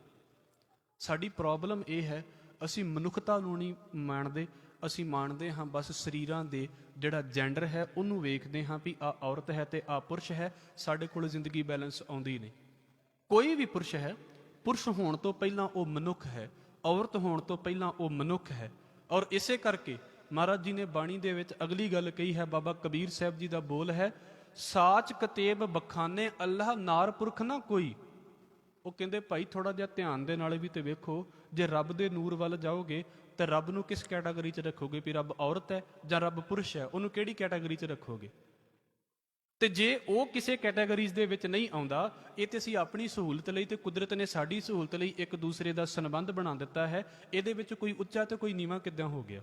ਕੋਈ ਵੀ ਉੱਚਾ ਨੀਵਾਂ ਨਹੀਂ ਹੈ, ਪਰ ਮੈਂਟੈਲਿਟੀ ਹੈ, ਸਾਡੇ ਬਣਾਏ ਹੋਏ ਖਿਆਲ ਨੇ। ਮੈਂ ਫਿਰ ਕਹਿ ਦੇਵਾਂ, ਹੁਣ ਤੇ ਸਾਡੇ ਕੋਲ ਲਾ ਨੇ, ਸਾਡੇ ਕੋਲ ਪੜ੍ਹਾਈਆਂ ਨੇ ਤੇ ਅਸੀਂ ਬੜਾ ਕੁਝ ਕਰ ਜਾਂਦੇ ਹਾਂ, ਅਸੀਂ ਚੈਲੰਜ ਵੀ ਕਰ ਜਾਂਦੇ ਹਾਂ। ਪਰ ਜਿਸ ਵੇਲੇ ਕੋਈ ਲਾ ਨਹੀਂ, ਕੋਈ ਕੁਝ ਨਹੀਂ, ਉਸ ਵੇਲੇ ਔਰਤ ਦੀ ਕੀ ਹਾਲ ਹੁੰਦੀ ਹੋਵੇਗੀ, ਤੁਸੀਂ ਇਸ ਗੱਲ ਨੂੰ ਸੋਚ ਕੇ ਵੇਖ ਲੈਣਾ ਵੀ ਕੀ ਕਿੱਦਾਂ ਦਾ ਸਮਾਨ ਸਾਡੇ ਸਾਹਮਣੇ ਆਵੇਗਾ। ਇਸ ਕਰਕੇ ਦੋ ਚਾਰ ਪਾਸੇ ਨੇ ਮੈਂ ਪਹਿਲਾਂ ਗੁਰਮਤਿ ਦੇ ਰੱਖ ਦੇਵਾਂ ਵੀ ਇਹ ਨਹੀਂ ਵੀ ਸਿਰਫ ਮਹਾਰਾਜ ਨੇ ਸਿਰਫ ਇੱਥੇ ਇਸ ਗੱਲ ਨੂੰ ਬੋਲ ਦਿੱਤਾ ਤੇ ਗੱਲ ਖਤਮ ਕਰ ਦਿੱਤੀ ਹੈ। ਸਤਿਗੁਰੂ ਗੁਰੂ ਅੰਗਦ ਸਾਹਿਬ ਮਹਾਰਾਜ ਦੇ ਦਰਬਾਰ ਦੇ ਵਿੱਚ ਮਾਤਾ ਖੀਵੀ ਲੰਗਰ ਤਿਆਰ ਕਰਦੇ ਨੇ ਔਰ ਗੁਰਬਾਣੀ ਦੇ ਵਿੱਚ ਉਹਨਾਂ ਦਾ ਜ਼ਿਕਰ ਆਉਂਦਾ ਹੈ। ਦੋ ਥਾਵਾਂ ਦੇ ਉੱਤੇ ਉਹਨਾਂ ਦਾ ਜ਼ਿਕਰ ਆਉਂਦਾ ਹੈ ਇੱਕੋ ਹੀ ਪੌੜੀ ਦੇ ਅੰਦਰ। ਇੱਕ ਤੇ ਇਹ ਹੈ, ਬਲਵੰਡ ਖੀਵੀ ਨੇਕ ਜਨ ਜਿਸ ਬਹੁਤੀ ਛਾਉ ਪਤਰਾਲੀ। ਇੱਕ ਤੇ ਇਹ ਬਚਨ ਆਉਂਦਾ ਹੈ। ਦੂਸਰਾ ਉਹ ਹੈ, ਮਾਤਾ ਖੀਵੀ ਸ਼ਹਿ ਸੋਏ ਜਿਨ ਗੋਏ ਉਠਾਲੀ, ਗੁਰੂ ਅੰਗਦ ਸਾਹਿਬ ਮਹਾਰਾਜ ਜੀ ਦੇ ਬਾਰੇ। ਕਹਿਣ ਦਾ ਭਾਵ ਇਹ ਹੈ ਵੀ ਵੇਖੋ ਹੁਣ ਮਾਤਾ ਖੀਵੀ ਜਿਹੜੀ ਹੈ ਨਾ, ਉਹ ਬਰਾਬਰ ਲੰਗਰ ਦੇ ਵਿੱਚ ਬੈਠ ਕੇ ਤੇ ਪ੍ਰਸ਼ਾਦਾ ਤਿਆਰ ਕਰਦੇ ਨੇ। ਪ੍ਰਸ਼ਾਦੇ ਦਾ ਪ੍ਰਬੰਧ ਉਹਨਾਂ ਦੇ ਕੋਲ ਹੈ। ਗੁਰੂ ਅਮਰਦਾਸ ਸਾਹਿਬ ਸੱਚੇ ਪਾਤਸ਼ਾਹ ਜੀ ਦੇ ਜੀਵਨ ਦੇ ਬਾਰੇ ਅਸੀਂ ਗੱਲਾਂ ਪੜ੍ਹਦੇ ਹਾਂ। ਮਹਾਰਾਜ ਗੁਰੂ ਅਮਰਦਾਸ ਸਾਹਿਬ ਨੂੰ ਗੁਰੂ ਅੰਗਦ ਸਾਹਿਬ ਮਹਾਰਾਜ ਦੇ ਨਾਲ ਜੋੜਨ ਵਾਲੀ ਜਿਹੜੀ ਆ ਉਹ ਇੱਕ ਬੀਬੀ ਹੈ, ਇੱਕ ਇਸਤਰੀ ਹੈ। ਜਦੋਂ ਗੁਰੂ ਅੰਗਦ ਸਾਹਿਬ ਸੱਚੇ ਪਾਤਸ਼ਾਹ ਜੀ ਦੀ ਬੇਟੀ ਜਿਹੜੀ ਹੈ ਬੀਬੀ ਅਮਰੋ ਹੈ, ਉਹ ਸ਼ਬਦ ਪੜ੍ਹਦੀ ਹੈ ਤੇ ਗੁਰੂ ਅਮਰਦਾਸ ਸਾਹਿਬ ਮਹਾਰਾਜ ਪੁੱਛਦੇ ਨੇ ਵੀ ਸ਼ਬਦ ਕਿਹਦਾ ਹੈ? ਉਹ ਕਾਰਨ ਬਣ ਜਾਂਦੀ ਹੈ ਬੀਬੀ। ਅੱਗੇ ਅਸੀਂ ਜ਼ਿਕਰ ਪੜ੍ਹਦੇ ਹਾਂ। ਇਦਾਂ ਮੇਰੇ ਕਹਿਣ ਦਾ ਮਤਲਬ ਇਹ ਹੈ ਵੀ ਜੇ ਜੰਗਾਂ ਦਾ ਸਮਾਂ ਆਇਆ ਤੇ ਮਾਈ ਭਾਗ ਕੌਰ ਸਾਡੇ ਕੋਲ ਹੈ। ਗੁਰਮਤਿ ਨੇ ਇਹ ਨਹੀਂ ਕਿਹਾ ਵੀ ਔਰਤ ਬਰਾਬਰੀ ਦੇ ਉੱਤੇ ਨਹੀਂ ਬੈਠ ਸਕਦੀ, ਪਰ ਮੈਂ ਇਹ ਜ਼ਰੂਰ ਕਹਿ ਰਿਹਾ ਹਾਂ, ਗੁਰਮਤਿ ਨੇ ਇਹ ਵੀ ਕਿਹਾ ਹੈ ਵੀ ਔਰਤ ਸਿਰ ਦੇ ਉੱਤੇ ਵੀ ਨਹੀਂ ਚੜ੍ਹ ਸਕਦੀ ਔਰ ਪੁਰਸ਼ ਵੀ ਨਹੀਂ ਚੜ੍ਹ ਸਕਦਾ। ਬਰਾਬਰੀ ਦੇ ਚੱਲਣ ਦਾ ਮਤਲਬ ਬਰਾਬਰੀ ਹੀ ਹੈ। ਫਿਰ ਪੁਰਸ਼ ਹੋਵੇ ਔਰਤ ਹੋਵੇ, ਸੁਸਾਇਟੀ ਬਰਾਬਰ ਹੀ ਤਾਂ ਰਹਿੰਦੀ ਹੈ ਜੇ ਅਸੀਂ ਇਸ ਚੀਜ਼ ਦੇ ਉੱਤੇ ਸਮਝ ਸਕਾਂਗੇ। ਵੈਸੇ ਅਜੇ ਇਹ ਗੱਲਾਂ ਤੇ ਮਹਾਰਾਜ ਨੇ 500 ਸਾਲ ਪਹਿਲਾਂ ਲਿਖ ਦਿੱਤੀਆਂ ਨੇ, ਅਜੇ ਮੈਨੂੰ ਲੱਗਦਾ ਵੀ ਘੱਟੋ ਘੱਟ 200-400 ਸਾਲ ਹੋਰ ਚਾਹੀਦੇ ਨੇ ਅਜੇ ਇਹਨਾਂ ਗੱਲਾਂ ਦੇ ਉੱਤੇ ਸੁਸਾਇਟੀ ਨੂੰ ਆਉਣ ਦੇ ਲਈ। ਅਜੇ ਅਸੀਂ ਸਮਝਿਆ ਵੀ ਨਹੀਂ ਇਸ ਫਿਲਾਸਫੀ ਨੂੰ ਆਪਣੇ ਉੱਤੇ ਐਪਲੀਕੇਬਲ ਕਰਨ ਦੀ, ਤੇ ਗੱਲ ਹੀ ਬੜੀ ਦੂਰ ਦੀ ਹੈ ਕਿ ਅਸੀਂ ਕਦੋਂ ਇਦਾਂ ਦੀ ਸੁਸਾਇਟੀ ਵੱਲ ਜਾਣਾ ਹੈ। ਹਜ਼ੂਰ ਕਹਿੰਦੇ ਭਾਈ ਇਸ ਗੱਲ ਨੂੰ ਤੁਸੀਂ ਕਹਿ ਦਿੰਦੇ ਜੀ ਵੀ ਔਰਤ ਬੁਰੀ ਹੈ, ਤੁਸੀਂ ਕਹਿ ਦਿੰਦੇ ਜੇ ਵੀ ਔਰਤ ਧਾਰਮਿਕ ਕਰਮ ਨਹੀਂ ਕਰ ਸਕਦੀ। ਇੱਥੋਂ ਦੀ ਗੱਲ ਹੈ, ਮੈਂ ਆਪ ਜੀ ਦੇ ਅੱਗੇ ਰੱਖ ਦੇਵਾਂ। ਸਾਡੇ ਵਿੱਚ ਤੇ ਬੜਾ ਚਲੋ ਸੌਖਾ ਵਿਧਾਨ ਹੈ। ਜਿਸ ਤਰ੍ਹਾਂ ਕਿਸੇ ਵੇਲੇ ਕੋਈ ਬੱਚੀ ਖੇਡਾਂ ਨੇ ਮਾਲਕ ਦੀਆਂ ਇਦਾਂ ਹੀ ਹੋ ਜਾਂਦਾ ਵੀ ਬੱਚੀ ਦਾ ਪਿਤਾ ਨਹੀਂ ਹੈ। ਹੁਣ ਵਿਆਹ ਹੋ ਰਿਹਾ ਹੈ, ਵਿਆਹ ਤੇ ਲਗਭਗ ਹੋ ਹੀ ਜਾਂਦੇ ਨੇ। ਕਈ ਇਦਾਂ ਦੇ ਸਮਾਜ ਵੀ ਨੇ, ਕਿਸੇ ਵੇਲੇ ਇਦਾਂ ਵੀ ਵਾਪਰ ਜਾਂਦਾ ਵੀ ਮਾਂ ਪਿਓ ਦੋਵੇਂ ਨਹੀਂ ਨੇ, ਬੱਚੇ ਤਾਂ ਵੀ ਵਿਆਹੇ ਗਏ। ਹੁਣ ਬੜੀ ਵਾਰ ਇਹ ਦਿੱਕਤ ਆਉਂਦੀ ਹੈ ਵੀ ਬੱਚੀ ਜਿਹੜੀ ਹੈ ਉਹਦਾ ਵਿਆਹ ਹੋਣਾ ਹੈ ਤੇ ਜਿਹੜਾ ਪੱਲਾ ਫੜਾਉਣਾ ਹੈ ਲੜਕੇ ਦਾ ਉਹ ਕੋਈ ਪੁਰਸ਼ ਹੀ ਫੜਾਵੇ। ਕਿਉਂ? ਕਿਉਂਕਿ ਸਮਾਜ ਨੇ ਇਸ ਗੱਲ ਨੂੰ ਮੰਨ ਲਿਆ ਵੀ ਨਹੀਂ ਜੀ ਇਹ ਕੰਮ ਤੇ ਪੁਰਸ਼ ਦੇ ਦੁਆਰਾ ਹੀ ਹੋਵੇਗਾ। ਇਹ ਬਹੁਤੀ ਸੋਹਣੀ ਧਾਰਨਾ ਨਹੀਂ ਹੈ ਜਿੱਥੋਂ ਤੱਕ ਮੇਰਾ ਇਸ ਬਾਰੇ ਖਿਆਲ ਹੈ। ਮੈਂ ਨਹੀਂ ਕਹਿੰਦਾ ਵੀ ਹੋਣਾ ਹੀ ਚਾਹੀਦਾ ਹੈ, ਪਰ ਇਸ ਗੱਲ ਦੇ ਵਿੱਚ ਇਹ ਵੀ ਨਹੀਂ, ਜਿਹੜੀ ਮਾਂ ਨੇ ਬੱਚਿਆਂ ਨੂੰ ਉਹ ਆਪਣੇ ਪਤੀ ਦੇ ਜਾਣ ਤੋਂ ਬਾਅਦ ਸੰਭਾਲ ਕੇ ਰੱਖਿਆ ਹੈ ਤੇ ਕੀ ਉਹ ਇੰਨਾ ਕੰਮ ਨਹੀਂ ਕਰ ਸਕਦੀ ਬਾਅਦ ਦੇ ਵਿੱਚ? ਜਿਹੜੀ ਮਾਂ ਉਹਨੇ ਪਿਤਾ ਦਾ ਰੋਲ ਵੀ ਨਿਭਾਇਆ ਹੈ, ਉਹਨੇ ਕਮਾਈ ਵੀ ਕੀਤੀ, ਉਹਨੇ ਪਰਿਵਾਰ ਵੀ ਸੰਭਾਲਿਆ, ਆਪਣਾ ਪਰਿਵਾਰ ਵੀ ਬਚਾਇਆ, ਤੇ ਪੱਲਾ ਫੜਾਉਣ ਲੱਗਿਆ ਫਿਰ ਕੀ ਕਾਹਦੇ ਬੰਦੇ ਦੀ ਲੋੜ ਪੈ ਗਈ ਹੈ? ਉਹ ਪੱਲਾ ਨਹੀਂ ਫੜਾ ਸਕਦੀ ਫਿਰ। ਪਰ ਇਹ ਸਾਡੀਆਂ ਧਾਰਨਾਵਾਂ ਨੇ ਸੁਸਾਇਟੀ ਦੀਆਂ। ਸੁਸਾਇਟੀ ਨੇ ਸਾਡੇ ਆਲੇ ਦੁਆਲੇ ਪ੍ਰਭਾਵ ਹੀ ਇਦਾਂ ਦਾ ਪਾਇਆ ਹੋਇਆ ਹੈ ਵੀ ਜਿੱਥੇ ਉਹਨੂੰ ਏਡਾ ਨੀਵਾਂ ਮੰਨਿਆ ਜਾਂਦਾ ਹੈ। ਵੈਸੇ ਕੁਦਰਤੀ ਇਹ ਖੇਡ ਹੈ ਵੀ ਭਾਈ ਮਾਲਕ ਨੇ ਦੋ ਚੀਜ਼ਾਂ ਬਣਾਈਆਂ ਹੋਈਆਂ ਨੇ। ਇੱਕ ਹੁੰਦੀ ਹੈ ਮਾਸੂਮੀਅਤ ਤੇ ਇੱਕ ਹੁੰਦਾ ਹੈ ਥੋੜਾ ਜਿਹਾ ਹਾਰਡ ਹੋ ਜਾਣਾ। ਪਿਤਾ ਜਿਹੜਾ ਹੈ ਉਹ ਰੱਬ ਨੇ ਇਦਾਂ ਦਾ ਬਣਾਇਆ ਹੈ ਵੀ ਜਦੋਂ ਕਿਤੇ ਨਦੀ ਦਾ ਵਹਿਣ ਲਗਾਤਾਰ ਵਹਿ ਰਿਹਾ ਹੋਵੇ ਤੇ ਕੰਢੇ ਇਸ ਕਰਕੇ ਹੁੰਦੇ ਨੇ ਵੀ ਭਾਈ ਪਾਣੀ ਇੱਧਰ ਉੱਧਰ ਨਾ ਖਿੱਲਰ ਜਾਵੇ, ਪਰ ਵਿੱਚੋਂ ਨਦੀ ਦਾ ਪਾਣੀ ਬੜਾ ਮੁਲਾਇਮ ਹੁੰਦਾ ਹੈ। ਮਾਤਾ ਦਾ ਸੁਭਾਅ ਇਸ ਕਰਕੇ ਮਾਲਕ ਨੇ ਸੌਫਟ ਬਣਾਇਆ ਹੈ ਕਿ ਘਰ ਦੇ ਵਿੱਚ ਮਾਸੂਮੀਅਤ ਬਣੀ ਰਵੇ, ਘਰ ਦੇ ਵਿੱਚ ਪਿਆਰ ਬਣਿਆ ਰਵੇ, ਘਰ ਦੇ ਵਿੱਚ ਇੱਕ ਦੂਸਰੇ ਦੇ ਪ੍ਰਤੀ ਨਾ ਸਤਿਕਾਰ ਬਣਿਆ ਰਵੇ। ਇਸ ਕਰਕੇ ਬੜੇ ਪਿਆਰ ਦੇ ਵਾਲਾ ਸੁਭਾਅ ਬਣਿਆ ਹੈ। ਪਰ ਜਦੋਂ ਇਸ ਪਿਆਰ ਦਾ ਕੋਈ ਗਲਤ ਫਾਇਦਾ ਉਠਾ ਕੇ ਤੇ ਮਾਤਾ ਪਿਤਾ ਦੇ ਅੱਗੇ ਬੋਲਣ ਲੱਗ ਪਵੇ, ਫਿਰ ਮਾਲਕ ਨੇ ਕੁਦਰਤੀ ਪਿਤਾ ਦਾ ਸੁਭਾਅ ਇਦਾਂ ਦਾ ਬਣਾਇਆ ਹੋਇਆ ਵੀ ਗੁੱਸੇ ਵਾਲਾ ਸੁਭਾਅ ਬਣਾਇਆ ਹੋਇਆ ਹੈ। ਉਹ ਇਸ ਕਰਕੇ ਬਣਾਇਆ ਹੋਇਆ ਵੀ ਉਹਨੇ ਜ਼ਾਬਤੇ ਦੇ ਵਿੱਚ ਰੱਖਣਾ ਕਿੱਦਾਂ ਹੈ ਉਸ ਪਾਣੀ ਨੂੰ। ਇਸ ਕਰਕੇ ਸੁਸਾਇਟੀ ਦੇ ਵਿੱਚ ਇਹ ਦੋਵੇਂ ਚੀਜ਼ਾਂ ਜ਼ਰੂਰੀ ਨੇ। ਮਰਦ ਕਹਿੰਦੇ ਭਾਈ ਅਸਲ ਦੇ ਵਿੱਚ ਇਹ ਵੀ ਗੱਲ ਤੁਸੀਂ ਵੇਖਦੇ ਜੇ ਸਤੀ ਪ੍ਰਥਾ ਦੇ ਨਾਂ ਦੇ ਉੱਤੇ ਔਰਤ ਦੇ ਨਾਲ ਕਿੰਨਾ ਧੱਕਾ ਹੁੰਦਾ ਰਿਹਾ। ਅਕਸਰ ਕਿਸੇ ਨੇ ਤੇ ਸ਼ੁਰੂ ਕੀਤਾ ਹੀ ਹੈ ਨਾ, ਔਰ ਕਿੱਦਾਂ ਸ਼ੁਰੂ ਕੀਤਾ ਵੀ ਜ਼ਬਰਦਸਤੀ ਵੀ ਕਰਨਾ ਪਿਆ। ਇਹੋ ਜਿਹੀਆਂ ਗੱਲਾਂ ਵੀ ਪੜ੍ਹਨ ਦੇ ਲਈ ਸਾਨੂੰ ਮਿਲ ਜਾਂਦੀਆਂ ਨੇ ਵੀ ਜਿਸ ਵੇਲੇ ਔਰਤ ਦਾ ਪਤੀ ਚੜ੍ਹਾਈ ਕਰ ਜਾਂਦਾ ਸੀ ਤੇ ਉਹਦੀ ਜਿਹੜੀ ਚਿਖਾ ਹੁੰਦੀ ਸੀ ਉਹਨੂੰ ਅਸਲ ਦੇ ਵਿੱਚ ਜਾਂ ਤੇ ਜ਼ਮੀਨ ਦੇ ਵਿੱਚ ਇੱਕ ਟੋਆ ਕੱਢ ਕੇ ਤੇ ਉੱਥੇ ਚਿਖਾ ਤਿਆਰ ਕਰਨੀ, ਉਹਦੀ ਬੜਾ ਖੁੱਲਾ ਟੋਆ ਕੱਢ ਕੇ, ਤੇ ਬਾਅਦ ਦੇ ਵਿੱਚ ਜਦੋਂ ਅੱਗ ਬਲ ਦੇਣੀ ਤੇ ਇਸਤਰੀ ਨੂੰ ਉਹਦੇ ਵਿੱਚ ਸੁੱਟ ਦੇਣਾ ਵੀ ਜੇ ਵਾਪਸ ਕਿਤੇ ਉੱਦਾਂ ਵੀ ਬਾਹਰ ਨਾ ਕਿਤੇ ਨਿਕਲ ਆਵੇ ਅੱਗ ਦੇ ਵਿੱਚ, ਉੱਥੇ ਨਿਕਲ ਨਹੀਂ ਸੀ ਸਕਦੀ, ਇਸ ਕਰਕੇ ਸਾੜ ਵੀ ਦਿੱਤਾ ਜਾਂਦਾ ਸੀ। ਔਰ ਈਵਨ ਕਿ ਲਾਗੇ ਪੂਰੇ ਜ਼ੋਰ ਦੇ ਨਾਲ ਢੋਲ ਵੱਜਦਾ ਹੁੰਦਾ ਸੀ, ਕੋਈ ਜਿੱਦਾਂ ਮਰਜ਼ੀ ਕਵੇ ਜੀ ਫਲਾਣ ਹੋ ਜਾਂਦਾ ਸੀ, ਢੀਂਗ ਹੋ ਜਾਂਦਾ ਸੀ, ਕੋਈ ਨਹੀਂ ਹੁੰਦਾ ਸੀ। ਉਹਦਾ ਕਾਰਨ ਸਭ ਤੋਂ ਵੱਡਾ ਇਹ ਸੀ ਵੀ ਅੱਗ ਦੇ ਵਿੱਚ ਜਿਉਂਦਿਆਂ ਸੜੇਗੀ ਤੇ ਚੀਕਾਂ ਮਾਰੇਗੀ, ਢੋਲ ਚੀਕਾਂ ਨਹੀਂ ਸੁਣਨ ਦੇਵੇਗਾ। ਇਸ ਕਰਕੇ ਇਹ ਚੀਜ਼ਾਂ ਹੋ ਜਾਣ ਦੇਣੀਆਂ ਚਾਹੀਦੀਆਂ ਨੇ। ਮਹਾਰਾਜ ਗੁਰੂ ਅਮਰਦਾਸ ਸਾਹਿਬ ਮਹਾਰਾਜ ਜੀ ਦੇ ਖਿਲਾਫ ਗੱਲ ਕੀਤੀ ਸੀ, ਰੂਲ ਤੇ ਬਾਅਦ ਦੇ ਵਿੱਚ ਆ ਕੇ ਬਣਦੇ ਨੇ। ਹਜ਼ੂਰ ਕਹਿੰਦੇ ਸਤੀਆਂ ਇਹ ਨਾ ਆਖੀਆਂ ਜੇ ਮੜਿਆ ਲੱਗ ਜਲਨ। ਉਹ ਕਦੀ ਸਤੀ ਹੋਈ ਜਿਹੜੀ ਜਿਉਂਦੇ ਪਤੀ, ਜਿਹੜਾ ਪਤੀ ਦੇ ਨਾਲ ਜਿਉਂਦਿਆਂ ਜੀ ਸੜ ਗਈ ਹੈ। ਸਤੀ ਤੇ ਅਸਲ ਦੇ ਵਿੱਚ ਉਹ ਜਿਹਨੇ ਪਤੀਵਰਤ ਧਰਮ ਨਿਭਾ ਕੇ ਦੱਸਿਆ ਬਾਅਦ ਦੇ ਵਿੱਚ ਵੀ ਪਰਿਵਾਰ ਕਿੱਦਾਂ ਪਾਲੀਦਾ। ਸਤੀ ਤੇ ਉਹ ਹੈ ਜਿਹਨੇ ਅਸਲ ਦੇ ਵਿੱਚ ਜ਼ਿੰਦਗੀ ਜੀ ਕੇ ਦੱਸੀ ਹੈ ਵੀ ਸੁਸਾਇਟੀ ਨੂੰ ਚੈਲੰਜ ਕਿੱਦਾਂ ਕੀਤਾ ਜਾਂਦਾ। ਨਹੀਂ ਤੁਸੀਂ ਵੇਖ ਲਓ ਨਾ ਕਿ ਪਤੀ ਚੜ੍ਹਾਈ ਕਰ ਗਿਆ, ਚਿੱਟੇ ਕੱਪੜਿਆਂ ਦਾ ਵਿਧਾਨ ਕਿਹਦੇ ਲਈ ਹੈ? ਔਰਤ ਦੇ ਲਈ। ਪੁਰਸ਼ ਲਈ ਕੋਈ ਵਿਧਾਨ ਨਹੀਂ ਹੈ। ਕੋਈ ਕਹਿ ਦੇਵੇ ਵੀ ਆ ਪੁਰਸ਼ ਦੇ ਲਈ ਵਿਧਾਨ ਹੈ, ਵੀ ਇਹ ਇੱਥੋਂ ਪਤਾ ਲੱਗਦਾ ਵੀ ਇਹਦਾ ਜਿਹੜਾ ਇਹਦੀ ਪਤਨੀ ਆ ਚੜ੍ਹਾਈ ਕਰ ਗਈ। ਕੋਈ ਵਿਧਾਨ ਹੀ ਨਹੀਂ ਪੁਰਸ਼ ਦੇ ਲਈ। ਔਰਤ ਲਈ ਵੇਖੋ ਕਿੰਨੀਆਂ ਪਾਬੰਦੀਆਂ ਨੇ। ਉਹਦਾ ਸੁਸਾਇਟੀ ਦੇ ਵਿੱਚ ਬਾਹਰ ਨਿਕਲਣਾ ਔਖਾ ਹੋ ਜਾਂਦਾ ਜੇ ਕਿਤੇ ਰੱਬ ਨਾ ਕਰੇ ਇਦਾਂ ਦੀ ਗੱਲ ਵਾਪਰ ਜਾਵੇ ਤਾਂ। ਕਿੰਨਾ ਔਖਾ ਹੋ ਜਾਂਦਾ ਹੈ। ਹਰ ਤੁਰਨ ਵਾਲਾ ਬੰਦਾ ਗੱਲ ਕਰਕੇ ਪਰੇ ਚਲਾ ਜਾਂਦਾ। ਉਹ ਮਰਦ ਕਹਿੰਦੇ ਉਹਦਾ ਦੇਣਾ ਕਿੱਥੇ ਦੇ ਲਵੋਗੇ ਤੁਸੀਂ? ਜ਼ਿੰਦਗੀ ਦੇ ਵਿੱਚ ਜਿਹੜੀ ਸਾਨੂੰ ਲੈ ਕੇ ਆਈ ਹੈ ਤੇ ਫਿਰ ਵੀ ਉਹਦੇ ਕੋਲੋਂ ਜਨਮ ਲੈ ਕੇ ਫਿਰ ਉਹਨੂੰ ਹੀ ਬੁਰਾ ਕਹਿ ਦੇਣਾ ਵੀ ਇਹ ਧਾਰਮਿਕ ਕੰਮ ਨਹੀਂ ਕਰ ਸਕਦੀ, ਇਹ ਸਮਾਜਿਕ ਕੰਮ ਨਹੀਂ ਕਰ ਸਕਦੀ, ਇਹ ਤੇ ਘਰ ਦੇ ਵਿੱਚ ਕੁਝ ਕਰ ਨਹੀਂ ਸਕਦੀ, ਉਹਨੂੰ ਫਿਰ ਵੀ ਇਹਨਾਂ ਪਿੱਛੇ ਰੱਖ ਲੈਣਾ। ਹੌਲੀ ਹੌਲੀ ਉਹਦੀ ਸਾਈਕੀ ਇਦਾਂ ਦੀ ਬਣ ਗਈ, ਉਹ ਵੀ ਇਸ ਗੱਲ ਨੂੰ ਮੰਨਣ ਦੇ ਲਈ ਤਿਆਰ ਹੋ ਗਈ ਵੀ ਸ਼ਾਇਦ ਵਾਕਿਆ ਨਹੀਂ ਕੁਝ ਹੋ ਸਕਦਾ। ਮਹਾਰਾਜ ਕਹਿੰਦੇ ਭਾਈ ਇਸ ਗੱਲ ਨੂੰ ਸੁਣੋ, ਭੰਡ ਜੰਮੀ ਹੈ, ਭੰਡ ਨਿਮੀ ਹੈ, ਭੰਡ ਮੰਗਣ ਵੀ ਆ। ਕਿਹੜਾ ਕੰਮ ਹੈ ਜਿਹੜਾ ਅਸੀਂ ਔਰਤ ਤੋਂ ਬਿਨਾਂ ਕਰ ਸਕਦੇ ਹਾਂ ਜ਼ਿੰਦਗੀ ਦੇ ਵਿੱਚ? ਪਹਿਲੀ ਗੱਲ ਤਾਂ ਸਾਡੀ ਪੈਦਾਇਸ਼ ਹੀ ਹੈ ਨਾ। ਮੇਰੀ ਮਾਂ ਨਾ ਹੁੰਦੀ ਤੇ ਕਿੰਨੇ ਜੰਮ ਪੈਣਾ ਸੀ ਇੱਥੇ? ਸਾਡੀਆਂ ਮਾਵਾਂ ਹੀ ਨਾ ਹੁੰਦੀਆਂ ਤੇ ਕਿੰਨੇ ਜੰਮ ਪੈਣਾ ਸੀ ਦੁਨੀਆ ਦੇ ਵਿੱਚ? ਬਾਅਦ ਦੇ ਵਿੱਚ ਵੱਖਰੀ ਗੱਲ ਹੈ ਵੀ ਮਾਂ ਤੋਂ ਜਨਮ ਲੈ ਕੇ ਮਾਂ ਨੂੰ ਹੀ ਬੁਰਾ ਕਹੀ ਜਾਵੇ ਵੀ ਔਰਤ ਕਿਸੇ ਕੰਮ ਦੀ ਨਹੀਂ। ਔਰਤ ਤੋਂ ਜਨਮ ਲੈ ਕੇ ਤੇ ਫਿਰ ਵੀ ਕਹੀ ਜਾਣਾ ਵੀ ਔਰਤਾਂ ਜਿਹੜੀਆਂ ਨੇ ਉਹਨਾਂ ਦੇ ਨਾਲ ਮੁਕਤੀ ਨਹੀਂ ਮਿਲਦੀ, ਇਹਨਾਂ ਦੇ ਨਾਲ ਤੇ ਜ਼ਿੰਦਗੀ ਖਰਾਬ ਹੋ ਜਾਂਦੀ ਹੈ। ਇਦਾਂ ਦੀਆਂ ਗੱਲਾਂ ਕਰਨ ਵਾਲੇ ਕਈ ਨੇ। ਸਤਿਗੁਰੂ ਕੀ ਕਹਿੰਦੇ ਨੇ? ਭਾਈ ਭੰਡ ਜੰਮੀ ਹੈ, ਭੰਡ ਤੋਂ ਹੀ ਜਨਮ ਲਈਦਾ ਹੈ। ਭੰਡ ਲਫ਼ਜ਼ ਇਸਤਰੀ ਦਾ ਮਤਲਬ ਹੈ, ਵੈਸੇ ਇਹ ਪੁਲਿੰਗ ਲਫ਼ਜ਼ ਹੈ। ਭੰਡ ਜੰਮੀ ਹੈ ਭਾਈ, ਇਸਤਰੀ ਤੋਂ ਜਨਮ ਲਈਦਾ ਹੈ। ਭੰਡ ਨਿਮੀ ਹੈ। ਤੇ ਜਿੰਨੇ ਅਸੀਂ ਬੈਠੇ ਹਾਂ, ਚਾਹੇ ਇਸਤਰੀ ਹੈ ਚਾਹੇ ਪੁਰਸ਼ ਹੈ, ਸਾਡੇ ਵਿੱਚ ਜਿੰਨਿਆਂ ਦਾ ਸਰੀਰ ਬਣਿਆ, ਸਾਰਿਆਂ ਦਾ ਸਰੀਰ ਆਪਣੀ ਮਾਂ ਦੇ ਪੇਟ ਦੇ ਵਿੱਚ ਬਣਿਆ ਹੈ, ਮਾਤਾ ਦੇ ਉਦਰ ਦੇ ਵਿੱਚ ਬਣਿਆ। ਨਿਮਣਾ ਮਤਲਬ ਬਣਨਾ, ਅੱਗੇ ਫੈਲਣਾ ਸਰੀਰ। ਜਿੰਨਿਆਂ ਦਾ ਵੀ ਸਰੀਰ ਹੈ, ਅਸੀਂ 9 ਮਹੀਨੇ ਦਾ ਸਫ਼ਰ ਆਪਣੀ ਮਾਤਾ ਦੇ ਉਦਰ ਦੇ ਵਿੱਚ, ਉਹਦੇ ਗਰਭ ਦੇ ਵਿੱਚ ਕਰਕੇ ਆਏ ਹਾਂ। ਮਰਦ ਕਹਿੰਦੇ ਇਸਤਰੀ ਤੋਂ ਹੀ ਜਨਮ ਲਈਦਾ ਹੈ ਤੇ ਇਸਤਰੀ ਦੇ ਵਿੱਚ ਹੀ ਸਾਡਾ ਸਰੀਰ ਬਣਦਾ ਹੈ। ਸਾਡਾ ਸਾਰਿਆਂ ਦਾ ਹੀ ਹੈ। ਔਰ ਸਿਰਫ ਸਾਡਾ ਹੀ ਨਹੀਂ, ਜਿੰਨੀਆਂ ਵੀ ਅੰਡਜ ਜਿਹੜੀਆਂ ਨੇ ਜਾਤੀਆਂ ਨੇ ਉਹਨਾਂ ਦੇ ਨਾਲ ਵੀ ਇਦਾਂ ਹੀ ਹੈ। ਜੇਰਜ ਜਾਤੀਆਂ ਨੇ ਉਹਨਾਂ ਦੇ ਨਾਲ ਵੀ ਲਗਭਗ ਇਦਾਂ ਹੀ ਹੋ ਰਿਹਾ ਹੈ। ਭੰਡ ਜੰਮੀ ਹੈ, ਭੰਡ ਨਿਮੀ ਹੈ, ਭੰਡ ਮੰਗਣ ਵੀ ਆਹ। ਜਦੋਂ ਮੰਗਣਾ ਹੋਣਾ ਹੈ ਉਹ ਕਿਹਦੇ ਨਾਲ ਹੋਵੇਗਾ? ਉਹ ਵੀ ਇਸਤਰੀ ਦੇ ਨਾਲ ਹੀ ਹੋਵੇਗਾ। ਇਹ ਤੇ ਬੜੀ ਸੌਖੀ ਜੀ ਗੱਲ ਹੈ ਨਾ, ਬੰਦਾ 2 ਮਿੰਟ ਨਹੀਂ ਲਾਉਂਦਾ, ਮੈਂ ਸਿੱਧੇ ਸਿੱਧੇ ਲਫ਼ਜ਼ ਬੋਲਦਾ ਪਿਆ ਹਾਂ, 2 ਮਿੰਟ ਨਹੀਂ ਲਾਉਂਦਾ ਔਰਤ ਦੀ ਬੇਇੱਜ਼ਤੀ ਕਰਨ ਲੱਗਾ, 2 ਮਿੰਟ ਨਹੀਂ ਲਾਉਂਦਾ। ਉਹਨੂੰ ਪਤਾ ਨਹੀਂ ਕਿਹੜੀ ਪੰਡ ਸਿਰ ਦੇ ਉੱਤੇ ਚੁੱਕੀ ਫਿਰਦਾ ਵੀ ਮੈਂ ਉਹ ਹਾਂ ਤੇ ਮੈਂ ਆ। ਮਰਦ ਕਹਿੰਦੇ ਔਰਤ ਨੂੰ ਪਰੇ ਤੇ ਕਰਕੇ ਵੇਖੋ, ਤੁਹਾਨੂੰ ਪਤਾ ਲੱਗ ਜਾਵੇਗਾ ਵੀ ਹੋ ਕੀ ਜਾਂਦਾ ਜ਼ਿੰਦਗੀ ਦੇ ਵਿੱਚ। ਜੇ ਮੰਗਣਾ ਹੈ ਉਹ ਵੀ ਔਰਤ ਦੇ ਨਾਲ ਹੋਣਾ ਹੈ, ਵਿਆਹ ਉਹ ਵੀ ਔਰਤ ਦੇ ਨਾਲ ਹੋਣਾ ਹੈ। ਭੰਡ ਜੰਮੀ ਹੈ ਭੰਡ ਨਿੰਮੀ ਹੈ, ਭੰਡ ਮੰਗਣ ਵਿਆਹ, ਭੰਡੋਂ ਹੋਵੇ ਦੋਸਤੀ। ਇਸਤਰੀ ਦੇ ਨਾਲ ਹੀ ਸਾਡਾ ਨਾਤਾ ਜੁੜਦਾ ਹੈ। ਦੋਸਤੀ ਦਾ ਮਤਲਬ ਇੱਦਾਂ ਦਾ ਨਹੀਂ ਜਿੱਦਾਂ ਦੇ ਅੱਜ ਕੱਲ੍ਹ ਦੇ ਸੁਭਾਅ ਬਣਾ ਦਿੱਤੇ ਗਏ ਨੇ। ਦੋਸਤੀ ਦਾ ਮਤਲਬ ਹੈ ਭਾਈ ਇੱਕ ਦੂਸਰੇ ਦੇ ਨਾਲ ਆਪਸੀ ਸੈਂਸ, ਆਪਸੀ ਸਮਝ, ਇੱਕ ਦੂਸਰੇ ਦੇ ਪ੍ਰਤੀ ਸਤਿਕਾਰ ਦੀ ਭਾਵਨਾ। ਭੰਡੋਂ ਹੋਵੇ ਦੋਸਤੀ, ਭੰਡੋਂ ਚੱਲੇ ਰਾਹ। ਰਾਹ ਦਾ ਮਤਲਬ ਹੁੰਦਾ ਹੈ ਰਸਤਾ। ਔਰਤ ਤੋਂ ਹੀ ਤੇ ਸੰਸਾਰ ਦਾ ਰਸਤਾ ਚੱਲਦਾ ਪਿਆ ਹੈ।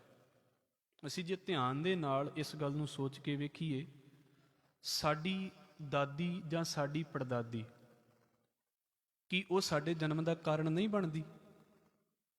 ਸਾਡੀ ਦਾਦੀ ਦੀ ਜਿਹੜੀ ਵੱਡੀ ਦਾਦੀ ਹੋਵੇਗੀ ਉਹ ਵੀ ਸਾਡੇ ਜਨਮ ਦਾ ਕਾਰਨ ਬਣੀ ਹੈ। ਇੱਕ ਤੋਂ ਦੂਸਰਾ, ਦੂਸਰੇ ਤੋਂ ਤੀਸਰਾ, ਤੀਸਰੇ ਤੋਂ ਚੌਥਾ। ਮਰਦ ਕੀ ਕਹਿੰਦੇ ਨੇ ਭਾਈ? ਭੰਡੋਂ ਚੱਲੇ ਰਾਹ। ਦੁਨੀਆ ਦਾ ਰਸਤਾ ਔਰਤ ਤੋਂ ਚੱਲਦਾ ਹੈ, ਔਰਤ ਤੋਂ ਚੱਲਦਾ ਹੈ।